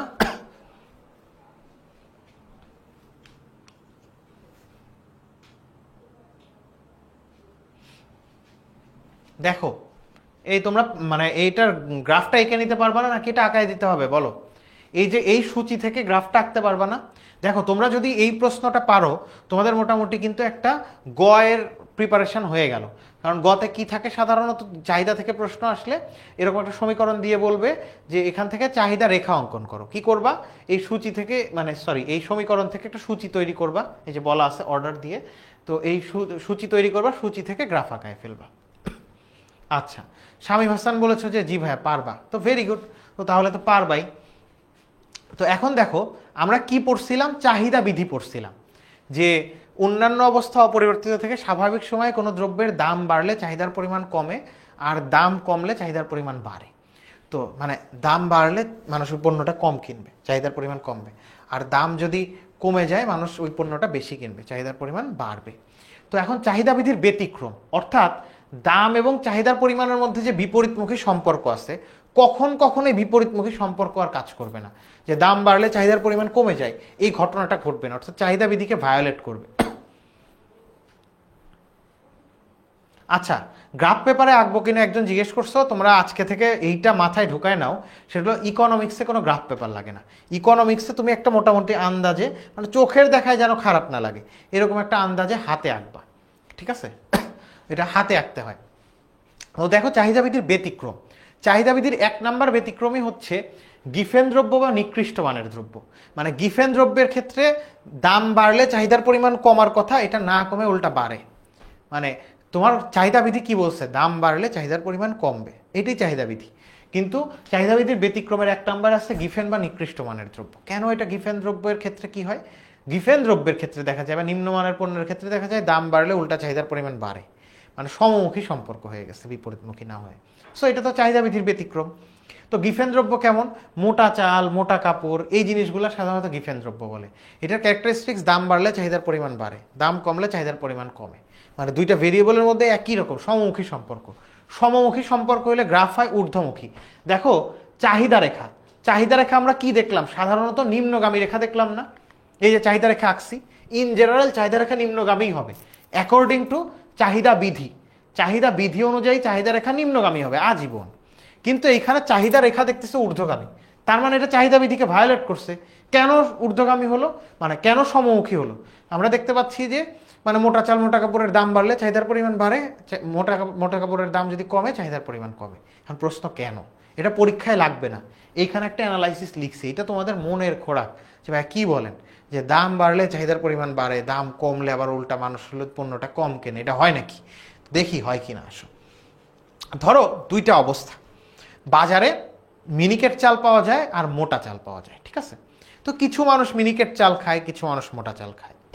তো যখন এইখানে ইনিশিয়ালি আমরা আলোচনা করতেছি ধরো মিনিকেট চাল নিয়ে, মিনিকেট চাল নিয়ে। তো মিনিকেট চালের দাম যখন 50 টাকা কেজি, তখন চাহিদার পরিমাণ 50 একক। একই টাইমে মোটা চালের দাম হলো 50 টাকা কেজি। মিনিকেট চাল পাওয়া যাচ্ছে 60 টাকায়, ওই সময় মোটা চাল পাওয়া যাচ্ছে 50 টাকায়। তো মোটা চাল যখন 50 টাকা, তখন মোটা চাল কিনতেছে আবার 100 একক মানুষ। কিছু মানুষ এই যে 50 কেজি কিনতেছে হলো চিকন চাল, আবার কিছু গ্রুপ অফ পিপল যারা 50 টাকা কেজি যখন মোটা চাল, তখন 100 কেজি কিনতেছে একই টাইমে। এখন হঠাৎ করে মানে দুই রকম চালেরই দাম 10 টাকা কেজি বেড়ে, কেজিতে 10 টাকা বেড়ে গেল। তো ধরো মিনিকেট চালের দাম 10 টাকা বাড়লো, বাড়ার ফলে কি হলো? কিছু মানুষ মিনিকেট চাল আর খাবে না, এই 10 টাকা সে এফোর্ড করতে পারতেছে না। সে আগে 60 টাকা খরচ করতো, কিন্তু চালের জন্য সে আর এখন 70 টাকা খরচ করতে চায় না, যার কারণে চাহিদার পরিমাণ 50 থেকে কমে 25 হয়ে গেল। কিন্তু একটা কথা, এই যে 60 টাকা থেকে 70 টাকায় আসায় 25 কেজি চাল মানুষ কম কিনতেছে, তার মানে একটা গ্রুপ অফ পিপল এখান থেকে আর কিনতেছে না। কিন্তু তারা তো খেয়ে বাঁচতে হবে, কোথাও না কোথাও থেকে তো কিনতেছে। এই 25 কেজি চাল যারা কিনতো, ওরা এখন কি করবে? ওদের তো অন্তত খাইতেই হবে, ওরা তো বাধ্য। তো তখন মোটা চালের দাম 50 থেকে 60 টাকা হয়ে গেল। ও তখন আর এই যে এক্সট্রা 10 টাকা দিতে চায় না, মিনিকেট চাল থেকেও কনভার্ট হয়ে চলে গেল তখন এই যে ও মোটা চালে। এই যে দেখো যে এই এক্সট্রা 25 কেজি মানে নাই হয়ে গেল, এখানে এসে যোগ হয়েছে। আর 60 টাকা, 50 থেকে 60 টাকা হওয়ার ফলে এই 100 কেন? এই 100 হলো যে 50 টাকা কেজিতে চাল খায়, তো ও হলো বাজারের সবচেয়ে কম দামে খায়, এর চেয়ে কমে আর চাল পাওয়া যায় না। তো দাম যখন বেড়ে 60 টাকা হয়েছে, ওই 100 কেজি যারা খাইতো তারা তো বাধ্য, না খেয়ে থাকবে, উপায় নাই, তো খাইতেই হবে। সো ওই 100 তো আসেই, ওইখান থেকে আসলো 25। তো দেখো গিফেন বা মোটা চালের এবার কেসটা কি হলো? দাম 50 টাকা ছিল, চাহিদার পরিমাণ 100 কেজি, দাম বেড়ে 60 টাকা হয়ে গেল, চাহিদার পরিমাণ 100 থেকে 125 হয়ে গেছে। দেখো দাম বাড়লো, চাহিদার পরিমাণ বাড়ছে। তো দাম বাড়লে চাহিদার পরিমাণ কমার কথা ছিল, এখানে উল্টা বেড়ে গেছে, তার মানে এটা চাহিদা বিধির ব্যতিক্রম। তো এরপরে দেখো এইখানে তো তোমাদের অনলাইন ব্যাচের কথা বলা হয়েছে, আমি তো বলছি যে তোমরা যদি এই অনলাইন ব্যাচে 27-এর স্টুডেন্ট যারা আসছো ভর্তি হতে চাও, তাহলে 16910 এই নাম্বারে কল করবা, অথবা ওয়েবসাইটে গিয়ে 12 ক্লাসে অনলাইন ব্যাচ 27-এ ওখানে পাবা। আর আরেকটা জিনিস তোমাদের মজার বলে রাখি, যারা এইচএসসি 26 আসছো তাদেরও তো ফুল সিলেবাসে পরীক্ষা। তো আমরা এই কোর্সটা 27-এর জন্য কোর্সটা এমনভাবে ডিজাইন করছি, যদি কেউ ভর্তি হও তাহলে তোমাদের সামনের বছর যে এইচএসসি পরীক্ষা আছে এপ্রিলের আগে আমরা প্রথম এবং দ্বিতীয় পত্র মোটামুটি শেষ করে দেওয়ার চেষ্টা করব। মানে এইরকমই আমাদের প্ল্যান আছে যে মোটামুটি আমরা 7 থেকে 8 মাসের মধ্যে পুরো কোর্স শেষ করে দিব। তার মানে 26 যারা আসো এরা ভর্তি হলেও দেখবা যে তোমাদের পরীক্ষা হওয়ার আগে আগেই সব আমরা মোটামুটি আস্তে ধীরে শেষ করে ফেলছি।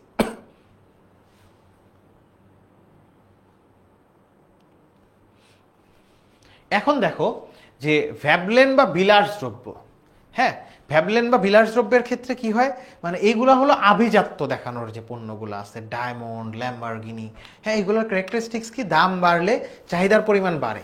মানে ডায়মন্ডের দাম যত বাড়ে চাহিদা তত বাড়ে, কারণ কি মানুষ বেশি বেশি কেনে আভিজাত্য দেখানোর জন্য। তো বিলাসদ্রব্যের ক্ষেত্রে কি হয়, দাম বাড়লে চাহিদার পরিমাণ বাড়তেছে, এটা তো চাহিদা বৃদ্ধির ব্যতিক্রম, কারণ চাহিদা বৃদ্ধিতে কি বলছে, দাম বাড়লে চাহিদার পরিমাণ কমার কথা, কিন্তু এটা বাড়তেছে।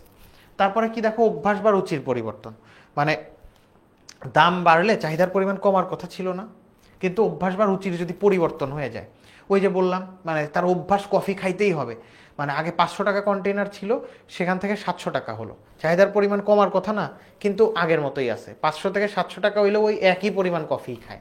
তো যেহেতু দাম বাড়ছে কিন্তু চাহিদার পরিমাণ কমে নাই এই অভ্যাস বা রুচির কারণে, সুতরাং এইটাও চাহিদা বৃদ্ধির ব্যতিক্রম কিন্তু, ঠিক আছে।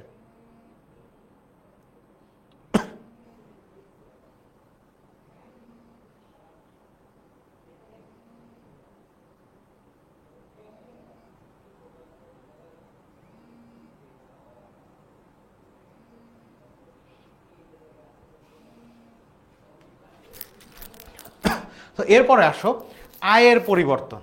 তো আয়ের পরিবর্তন হলে চাহিদার পরিমাণ, ওই যে এটা তো স্কুলের উদাহরণ দিয়ে দেখালামই, যে তোমার স্কুলে যেতে আগে দিত 100 টাকা, 100 টাকা দিত, 100 টাকা দিত, তখন তোমার প্রত্যেক প্যাকেট চিপসের দাম ছিল 10 টাকা, তাহলে 100 টাকায় তুমি কয় প্যাকেট চিপস কিনতা, 10 প্যাকেট চিপস, দাম 20 টাকা হয়ে গেল, তো তখন তুমি কয় প্যাকেট চিপস কিনতে পারবে 100 টাকা দিয়ে, 5 প্যাকেট চিপস।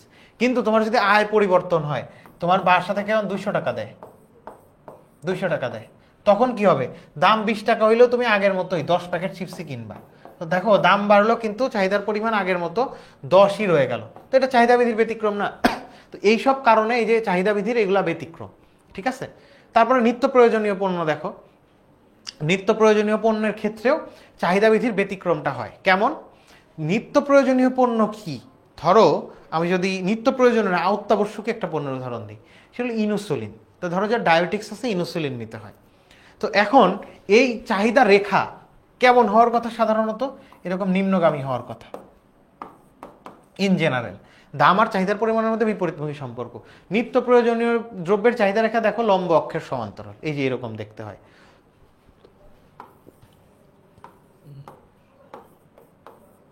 কেন এমন দেখতে হয়েছে, দেখো যে একজন মানুষের প্রত্যেক দিন মনে করো 20 মিলিগ্রাম, 20 মিলিগ্রাম তার হচ্ছে ইনসুলিন নিতে হয়। তো এখন দাম যদি 10 টাকা হয়, তাও তার ইনসুলিন 20 মিলিগ্রামে নিতে হবে, দাম 100 টাকা হইলেও তার ওই 20 মিলিগ্রাম ইনসুলিনই নিতে হবে।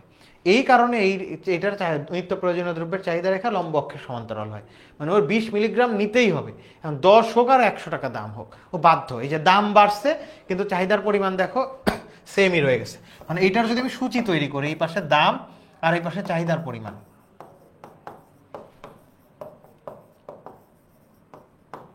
তো ধরো দাম কত 10, তাও চাহিদার পরিমাণ 20 mg, যখন দাম 100 টাকা হয়ে গেছে তাও চাহিদার পরিমাণ 20 mg। তো এটা কি চাহিদা রেখার ব্যতিক্রম না, মানে চাহিদা বৃদ্ধির তো ব্যতিক্রম, এটাই আর কি। এরপরে কি চাহিদা নির্ধারক,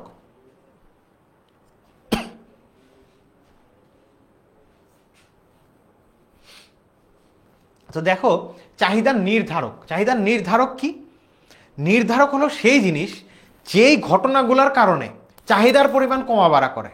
মানে এইখানে কতগুলো ঘটনা দেওয়া আছে, কতগুলো জিনিস দেওয়া আছে, এগুলোকে ধরে ধরে আমি প্রশ্ন করব, ভাই তোর পরিবর্তনের কারণে কি চাহিদার পরিমাণ কমে বা বাড়ে, যদি উত্তর হয় ইয়েস, তাহলে ওইটা চাহিদার নির্ধারক। তো দেখো প্রথমে দ্রব্যের নিজস্ব দাম, দ্রব্যের নিজস্ব দাম পরিবর্তনের কারণে কি চাহিদার পরিমাণ কমা বাড়া হয়, অবশ্যই হয়। দাম যদি কমে বাড়ে তাহলে চাহিদার পরিমাণ কমা বাড়া করে, তার মানে এটা একটা চাহিদার নির্ধারক। সময়ের পরিবর্তনে কি চাহিদার পরিমাণ কমতে বা বাড়তে পারে, ইয়েস। শীতকালে আইসক্রিমের চাহিদা যেমন থাকে গরমকালে তার তো বেশি থাকে, তার মানে সময়ের পরিবর্তনে চাহিদার পরিমাণ কমা বাড়া করে। তো এরকম যেই কারণগুলোর পরিবর্তনে চাহিদার পরিমাণ কমা বাড়া করবে সেই কারণগুলাই হবে চাহিদার নির্ধারক। একইভাবে আয় আয় কমা বাড়া করলে কি চাহিদার পরিমাণ কমে বাড়ে? ইয়েস, আয় কমা বাড়া করলে চাহিদার পরিমাণ কমে বাড়ে। সো এইগুলা দেওয়া আছে। এইগুলা এই যে বাজারে ক্রেতার সংখ্যা, রুচি, বিজ্ঞাপন সম্পর্কিত দ্রব্যটা কি এটা এখনো পড়াই নেই, সো এটা বাদে বুঝো। বিজ্ঞাপন যদি বেশি দেওয়া হয় চাহিদার পরিমাণ বাড়বে, বিজ্ঞাপন কম হলে চাহিদার পরিমাণ কম হবে। সুতরাং বিজ্ঞাপনের কারণেও চাহিদার পরিমাণ কমে বাড়ে, এই কারণে এইটাও চাহিদার একটা নির্ধারক।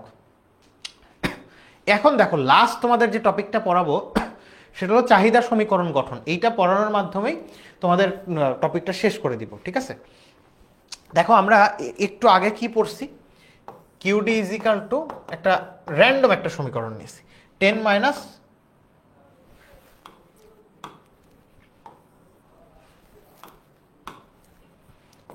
Minus two P. এটা একটা সমীকরণ। এখান থেকে আমি কি করছি, একটা সূচি তৈরি করছিলাম, সেখান থেকে একটা রেখা আঁকছি, এখান থেকে একটা সূচি তৈরি করছি, সেই সূচি থেকে এরকম একটা রেখা আঁকছিলাম, রাইট? কিন্তু এইখানে ঘটনা উল্টা, মানে এখানে সমীকরণ দেওয়া ছিল, সেখান থেকে সূচি আঁকছি। কিন্তু এইখানে যদি উল্টা একটা সূচি দেওয়া থাকে, একটা চাহিদা সূচি দেওয়া আছে, সেইখান থেকে সমীকরণ আঁকতে হবে। মানে তোমার একটা চাহিদা সূচি দেওয়া আছে পি আর কিউডি, ধরো দাম 10 টাকা, চাহিদার পরিমাণ 20 একক, দাম 12 টাকা হলো, চাহিদার পরিমাণ 15 একক হয়ে গেল। এই সূচি দিয়ে বললে এইখান থেকে একটা চাহিদা সমীকরণ, এই যে QD is equal two A minus BP, এই ফরম্যাটে একটা সমীকরণ নাকো, যেটাকে চাহিদা সমীকরণ বলতেছি। এখন কেস কিন্তু উল্টা, আগে সমীকরণ দেওয়া ছিল, সূচি আঁকছি, মানে সূচি তৈরি করছি, সেখান থেকে রেখা আঁকছি। আর এখন সূচি থেকে রেখা, মানে সূচি থেকে সমীকরণ তৈরি করতে হবে। সরাসরি সূচি কিন্তু দেয়া থাকবে না, সূচির গল্প বলা আছে।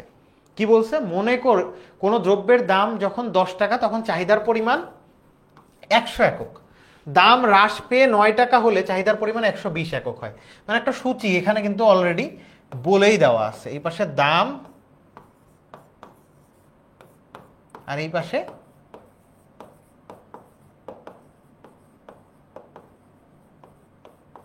চাহিদার পরিমাণ, ঠিক আছে? তো দাম যখন 10 টাকা, চাহিদার পরিমাণ কত একক? 100 একক। দাম যখন 9 টাকা, চাহিদার পরিমাণ কত? 120 একক। এই তো ঘটনা। এখন এখান থেকে একটা চাহিদা সমীকরণ তৈরি করতে বলছে। তো চাহিদা সমীকরণ গঠনের সূত্র হচ্ছে QD minus Q one divided by Q one minus Q two, P minus P one divided by P one minus P two. তো কিউ ওয়ান কিউ টু কোনটা? এই যে প্রথম যেই পরিমাণ, এইটাকে বলা হচ্ছে কিউ ওয়ান।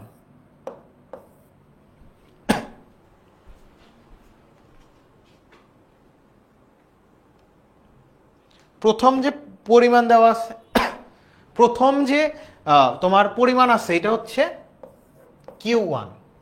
দ্বিতীয় যে পরিমাণটা দেওয়া আছে এইটা হলো কিউ টু।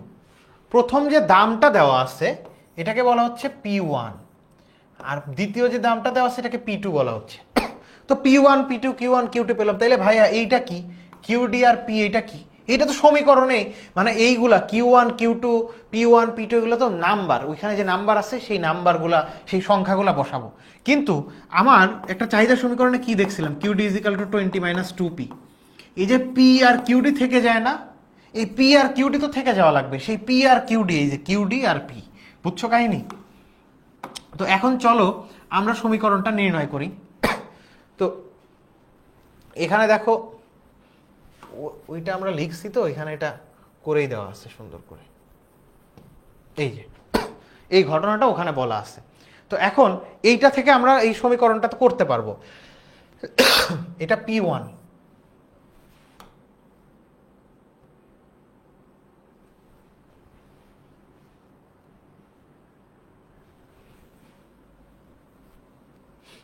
এটা পি ওয়ান, এটা পি টু, এটা কিউ ওয়ান, এটা কিউ টু। তো তাহলে এখন আমরা ফর্মুলায় বসাই, চলো।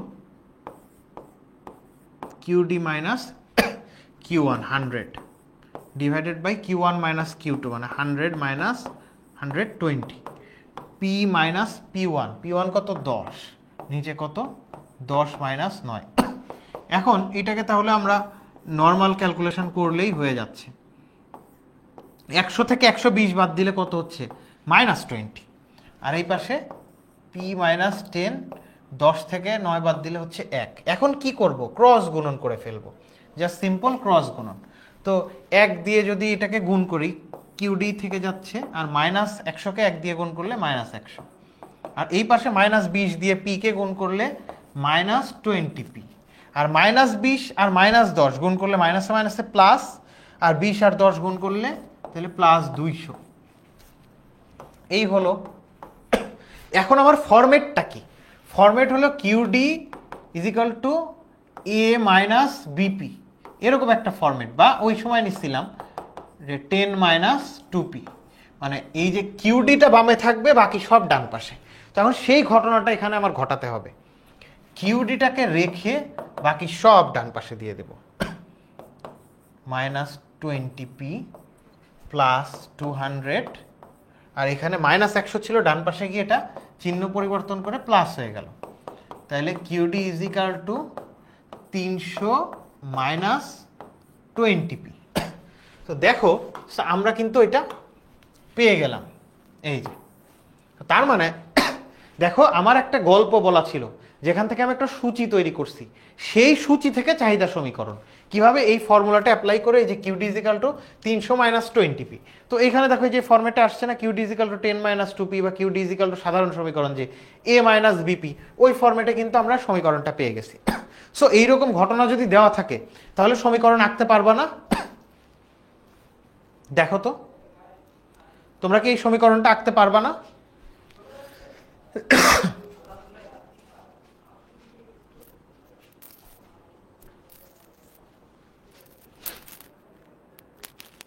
দেখো তো তোমরা এটা বুঝছো কিনা।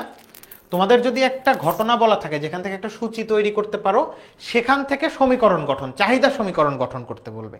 চাহিদা সমীকরণ গঠনের ফর্মুলা এটা এভাবে করে ফেলতে হয়, যে দেখাই দিলাম। শামীম হাসান বলছে যে জি ভাইয়া পারবো, রুমা বলছে যে ইয়েস পারবো। Very good, very good. তো তাহলে এখন আমি তোমাদেরকে একটু বলি, সেটা হলো তোমরা একটা কাজ করবা। আজকের ক্লাসটা আমি জানি না তোমাদের কেমন লেগেছে, তো আজকের ক্লাসটা যদি তোমাদের ভালো লেগে থাকে, বা ভালো লাগুক খারাপ লাগুক, তোমাদের একটা রিভিউ দিতে হবে। এই ক্লাসের যে একটা, মনে করো আমরা আছি, এরকম একটা স্ক্রিনশট নিয়ে HSC 27 স্টার স্টুডেন্টস গ্রুপ আসছে না তোমাদের, HSC 27, হ্যাঁ, HSC 27 স্টার স্টুডেন্টস, এই গ্রুপে তোমরা পোস্ট করে একটু জানাবা যে তোমাদের ক্লাসটা কেমন লাগছে। তোমরা একটু কমেন্টেও জানাও তো, খারাপ লাগলে সেটাও বলো যে ভাই বুঝতে পারি নাই, অথবা বুঝতে পেরেছি। তোমাদের ক্লাসটা কেমন লেগেছে? তোমরা তো অনেকেই প্রথম থেকেই ছিলা, এখন পর্যন্ত আছো। সো এই ক্লাসটা টিল নাও তোমরা যে পড়লাম, এবং তোমরা কিন্তু অনেকে এই চ্যাপ্টারটা অলরেডি কলেজেও পড়েছো, সো তোমরা একটা কম্প্যারিজন করতে পারবা যে ভাইয়া কেমন পড়াচ্ছে। তো ক্লাসটা তোমাদের কেমন লেগেছে এটা একটু মানে তোমাদের কমেন্টে জানাও। অনেকেই বলছো ভালো লেগেছে ভাই, অসাধারণ। আচ্ছা, বাট আমি তো HSC 27, এই শামীম হাসান তুমিও কিন্তু এই কোর্সে ভর্তি হয়ে যেতে পারো। আমি তোমাদের জন্য কিন্তু এটা বলছি যে আগামী বছর তোমাদের HSCর আগে আমরা এমনভাবে কোর্সটা ডিজাইন করছি যে তোমাদের প্রথম পত্র দ্বিতীয় পত্র দুইটাই শেষ হয়ে যাবে। সো শামীম, তুমি চাইলে আমাদের এই কোর্সটাতে কিন্তু ভর্তি হয়ে যেতে পারো 27-এর সাথেও, কারণ তোমার HSC শুরুর আগেই আমরা এই কোর্সটা একবার শেষ করব, পরে গিয়ে রিভিশন দিব। তোমার তো রিভিশন দরকার নেই, শেষ হলেই হয়েছে শামীম। তো তোমরা, তোমাদের প্রতি একটা রিকোয়েস্ট যে ক্লাসটা কেমন হয়েছে, এটা খারাপ হইলেও সেটাও বলবা, ভালো হইলে সেটাও বলবা। একটা ক্লাসের স্ক্রিনশট নিয়ে এই যে HSC 27 যে স্টার স্টুডেন্টস গ্রুপটা আছে, এইটাই তোমরা একটা করে রিভিউ পোস্ট করে দিবে। তো রিভিউটা অনেক সময় তোমাদের অ্যাপ্রুভ হয় না, আমি আজকে দায়িত্ব নিচ্ছি, তোমাদের পোস্টগুলো HSC 27 স্টার স্টুডেন্টসে অ্যাপ্রুভ হবে। তোমরা ক্লাসটা শেষ হওয়ার সাথে সাথে আজকে রাতের মধ্যেই প্লিজ মানে তোমাদের যে রিভিউ আছে সেগুলো দিয়ে দিও। আর কোর্সটা সম্পর্কে আমি আবার বলি যে আমাদের HSC 27 ব্যাচের জন্য আমরা ইকোনমিক্সের একটা অনলাইন ব্যাচ নিয়ে আসছি, যেটা ক্লাস শুরু হচ্ছে অক্টোবরের 1 তারিখ থেকে। সেখানে কি কি থাকবে, আমরা প্রথম পত্র দ্বিতীয় পত্রের 10-10-20টা চ্যাপ্টার আমরা পড়বো। সপ্তাহে 2টা করে ইকোনমিক্সের ক্লাস হবে, ঠিক আছে? সপ্তাহে 2 দিন ইকোনমিক্সের ক্লাস হবে। ক্লাসে তোমরা আমার এরকম স্লাইড থাকবে, এই দাগানো স্লাইড তোমরা পেয়ে যাবা। এর বাইরেও প্রত্যেকটা ক্লাসের জন্য আলাদা আলাদা টাইপ করা ক্লাস নোট আছে, যেটা PDF আকারে তোমরা পাবা। ক্লাসটা শেষ হলে পরের দিন রাতে তোমরা পড়ে ফেলবা, পরের দিন সকালে তোমাদের এক্সাম হবে। আর হচ্ছে প্রত্যেক সপ্তাহের শেষে পুরো সপ্তাহে যা পড়ছো সেটার উপর একটা কিউএনএ সেশন, সরাসরি টিচারের সাথে জুমে যুক্ত হয়ে তুমি ভিডিও কনফারেন্সে সরাসরি কোশ্চেন করতে পারবা। এবং শেষে তোমাদের ফাইনাল মডেল টেস্ট তো ডেফিনেটলি হবে। এবং এই যে আমরা কোর্স ডিজাইন করছি এইটা আমরা 7 মাসের মধ্যে, 2 বছর টাইম তো, কিন্তু আমরা 7 মাসের মধ্যে আমাদের প্রথম পত্র দ্বিতীয় পত্র শেষ করে বাকি টাইমটা রিভিশন এবং তোমাদের এক্সাম চলবে। সো তোমরা যারা ভর্তি হতে চাও এই কোর্সটাতে, তোমরা সিঙ্গেল ইকোনমিক্স কোর্সও নিতে পারো আর ইকোনমিক্স জিওগ্রাফি একসাথেও নিতে পারো। তাহলে প্রাইসটা জানার জন্য বা ডিসকাউন্ট পাওয়ার জন্য এটা কল করতে হবে 16910 16910 এই নাম্বারে, অথবা তোমরা 10 মিনিট স্কোয়ারের ওয়েবসাইটে গিয়ে দ্বাদশ শ্রেণীতে গিয়ে অনলাইন ব্যাচ 27 বা এইচএসসি 27-এ তোমরা এই কোর্সটা পেয়ে যাবা। ঠিক আছে? তো যাই হোক, তোমাদের সাথে অনেকের সাথেই প্রথম দেখা হলো। তো তোমরা যদি 10 মিনিট স্কুলের ব্যাচে ভর্তি হয়ে যাও তো মাঝে মাঝেই দেখা হবে, অথবা মানে যদি ভর্তি নাও হও তাও লাইভ ক্লাসে পেজ থেকেও মাঝে মাঝে কিছু ফ্রি ক্লাস তোমরা পাবা। সো সেই ফ্রি ক্লাসগুলোতে তোমাদের সাথে দেখা হবে। তো তোমরা একটু বলো তো যে তোমাদের কলেজ লাইফ কেমন যাচ্ছে? তুমি তো কলেজ লাইফ শুরু করেছো, সো কলেজ লাইফ তোমাদের কেমন যাচ্ছে? আচ্ছা, ইরা বলেছে ভাইয়া আমি কি দিব? তুমি আর মানে হ্যাঁ, তুমি তো মানে আমাদের অনেক পুরাতন স্টুডেন্টস, তো তুমি দিয়ে কি করবা? নতুন যারা আছে ওরাই দিক। তো যাই হোক, তোমাদের জন্য যেটা পরামর্শ সেটা হলো এইচএসসি লাইফের সবচেয়ে ক্রুশাল টাইম। এবং আমরা কি চিন্তা করি, মাত্র এসএসসি দিলাম একটু চিল করি, বড় হয়ে গেছি এরকম একটা ফিল হয়। কারণ কি, এসএসসিতে একটা ইনস্টিটিউশনে থাকি, এইচএসসিতে একটা নতুন ইনস্টিটিউশনে আমরা যাই, নতুন কলেজে যাই, নতুন স্বপ্ন, মনে হয় অনেক বড় হয়ে গেছি। এই স্বপ্নের মানে মানে ঘোর কাটতে কাটতে দেখবে 1 বছর চলে গেছে, অনেকের তো মোটামুটি 2 বছর, টেস্টের আগে গিয়ে ঘোর কাটে, আল্লাহ আমি কি করলাম। সো তোমরা যারা ভালো করতে চাও এইচএসসিতে প্লাস অ্যাডমিশনে, প্লিজ তোমরা ফ্রম ডে 1 তোমরা সিরিয়াস হয়ে যাও। এবং ইকোনমিক্স এমন একটা সাবজেক্ট, এটা খুবই সহজ যদি তুমি নিয়মিত থাকো। কিন্তু তুমি মনে করলা যে আমি তো মানে ধরো ইতিহাসের মতো যে 3 দিন টানা পড়বো বা 5 দিন টানা পড়বো, পড়ে ফাটায় ফেলবো। ইকোনমিক্স 5 দিন পড়ে ফাটায় ফেলানোর জিনিস না। ইকোনমিক্স সহজ যদি তুমি এটা রেগুলার থাকো। ইকোনমিক্সে তুমি তৃতীয় অধ্যায়, প্রথম পত্রের তৃতীয় অধ্যায় না পড়ে চতুর্থ অধ্যায় পারবাই না। সো তৃতীয় অধ্যায় তোমাকে ভালো করে জানতে হবে।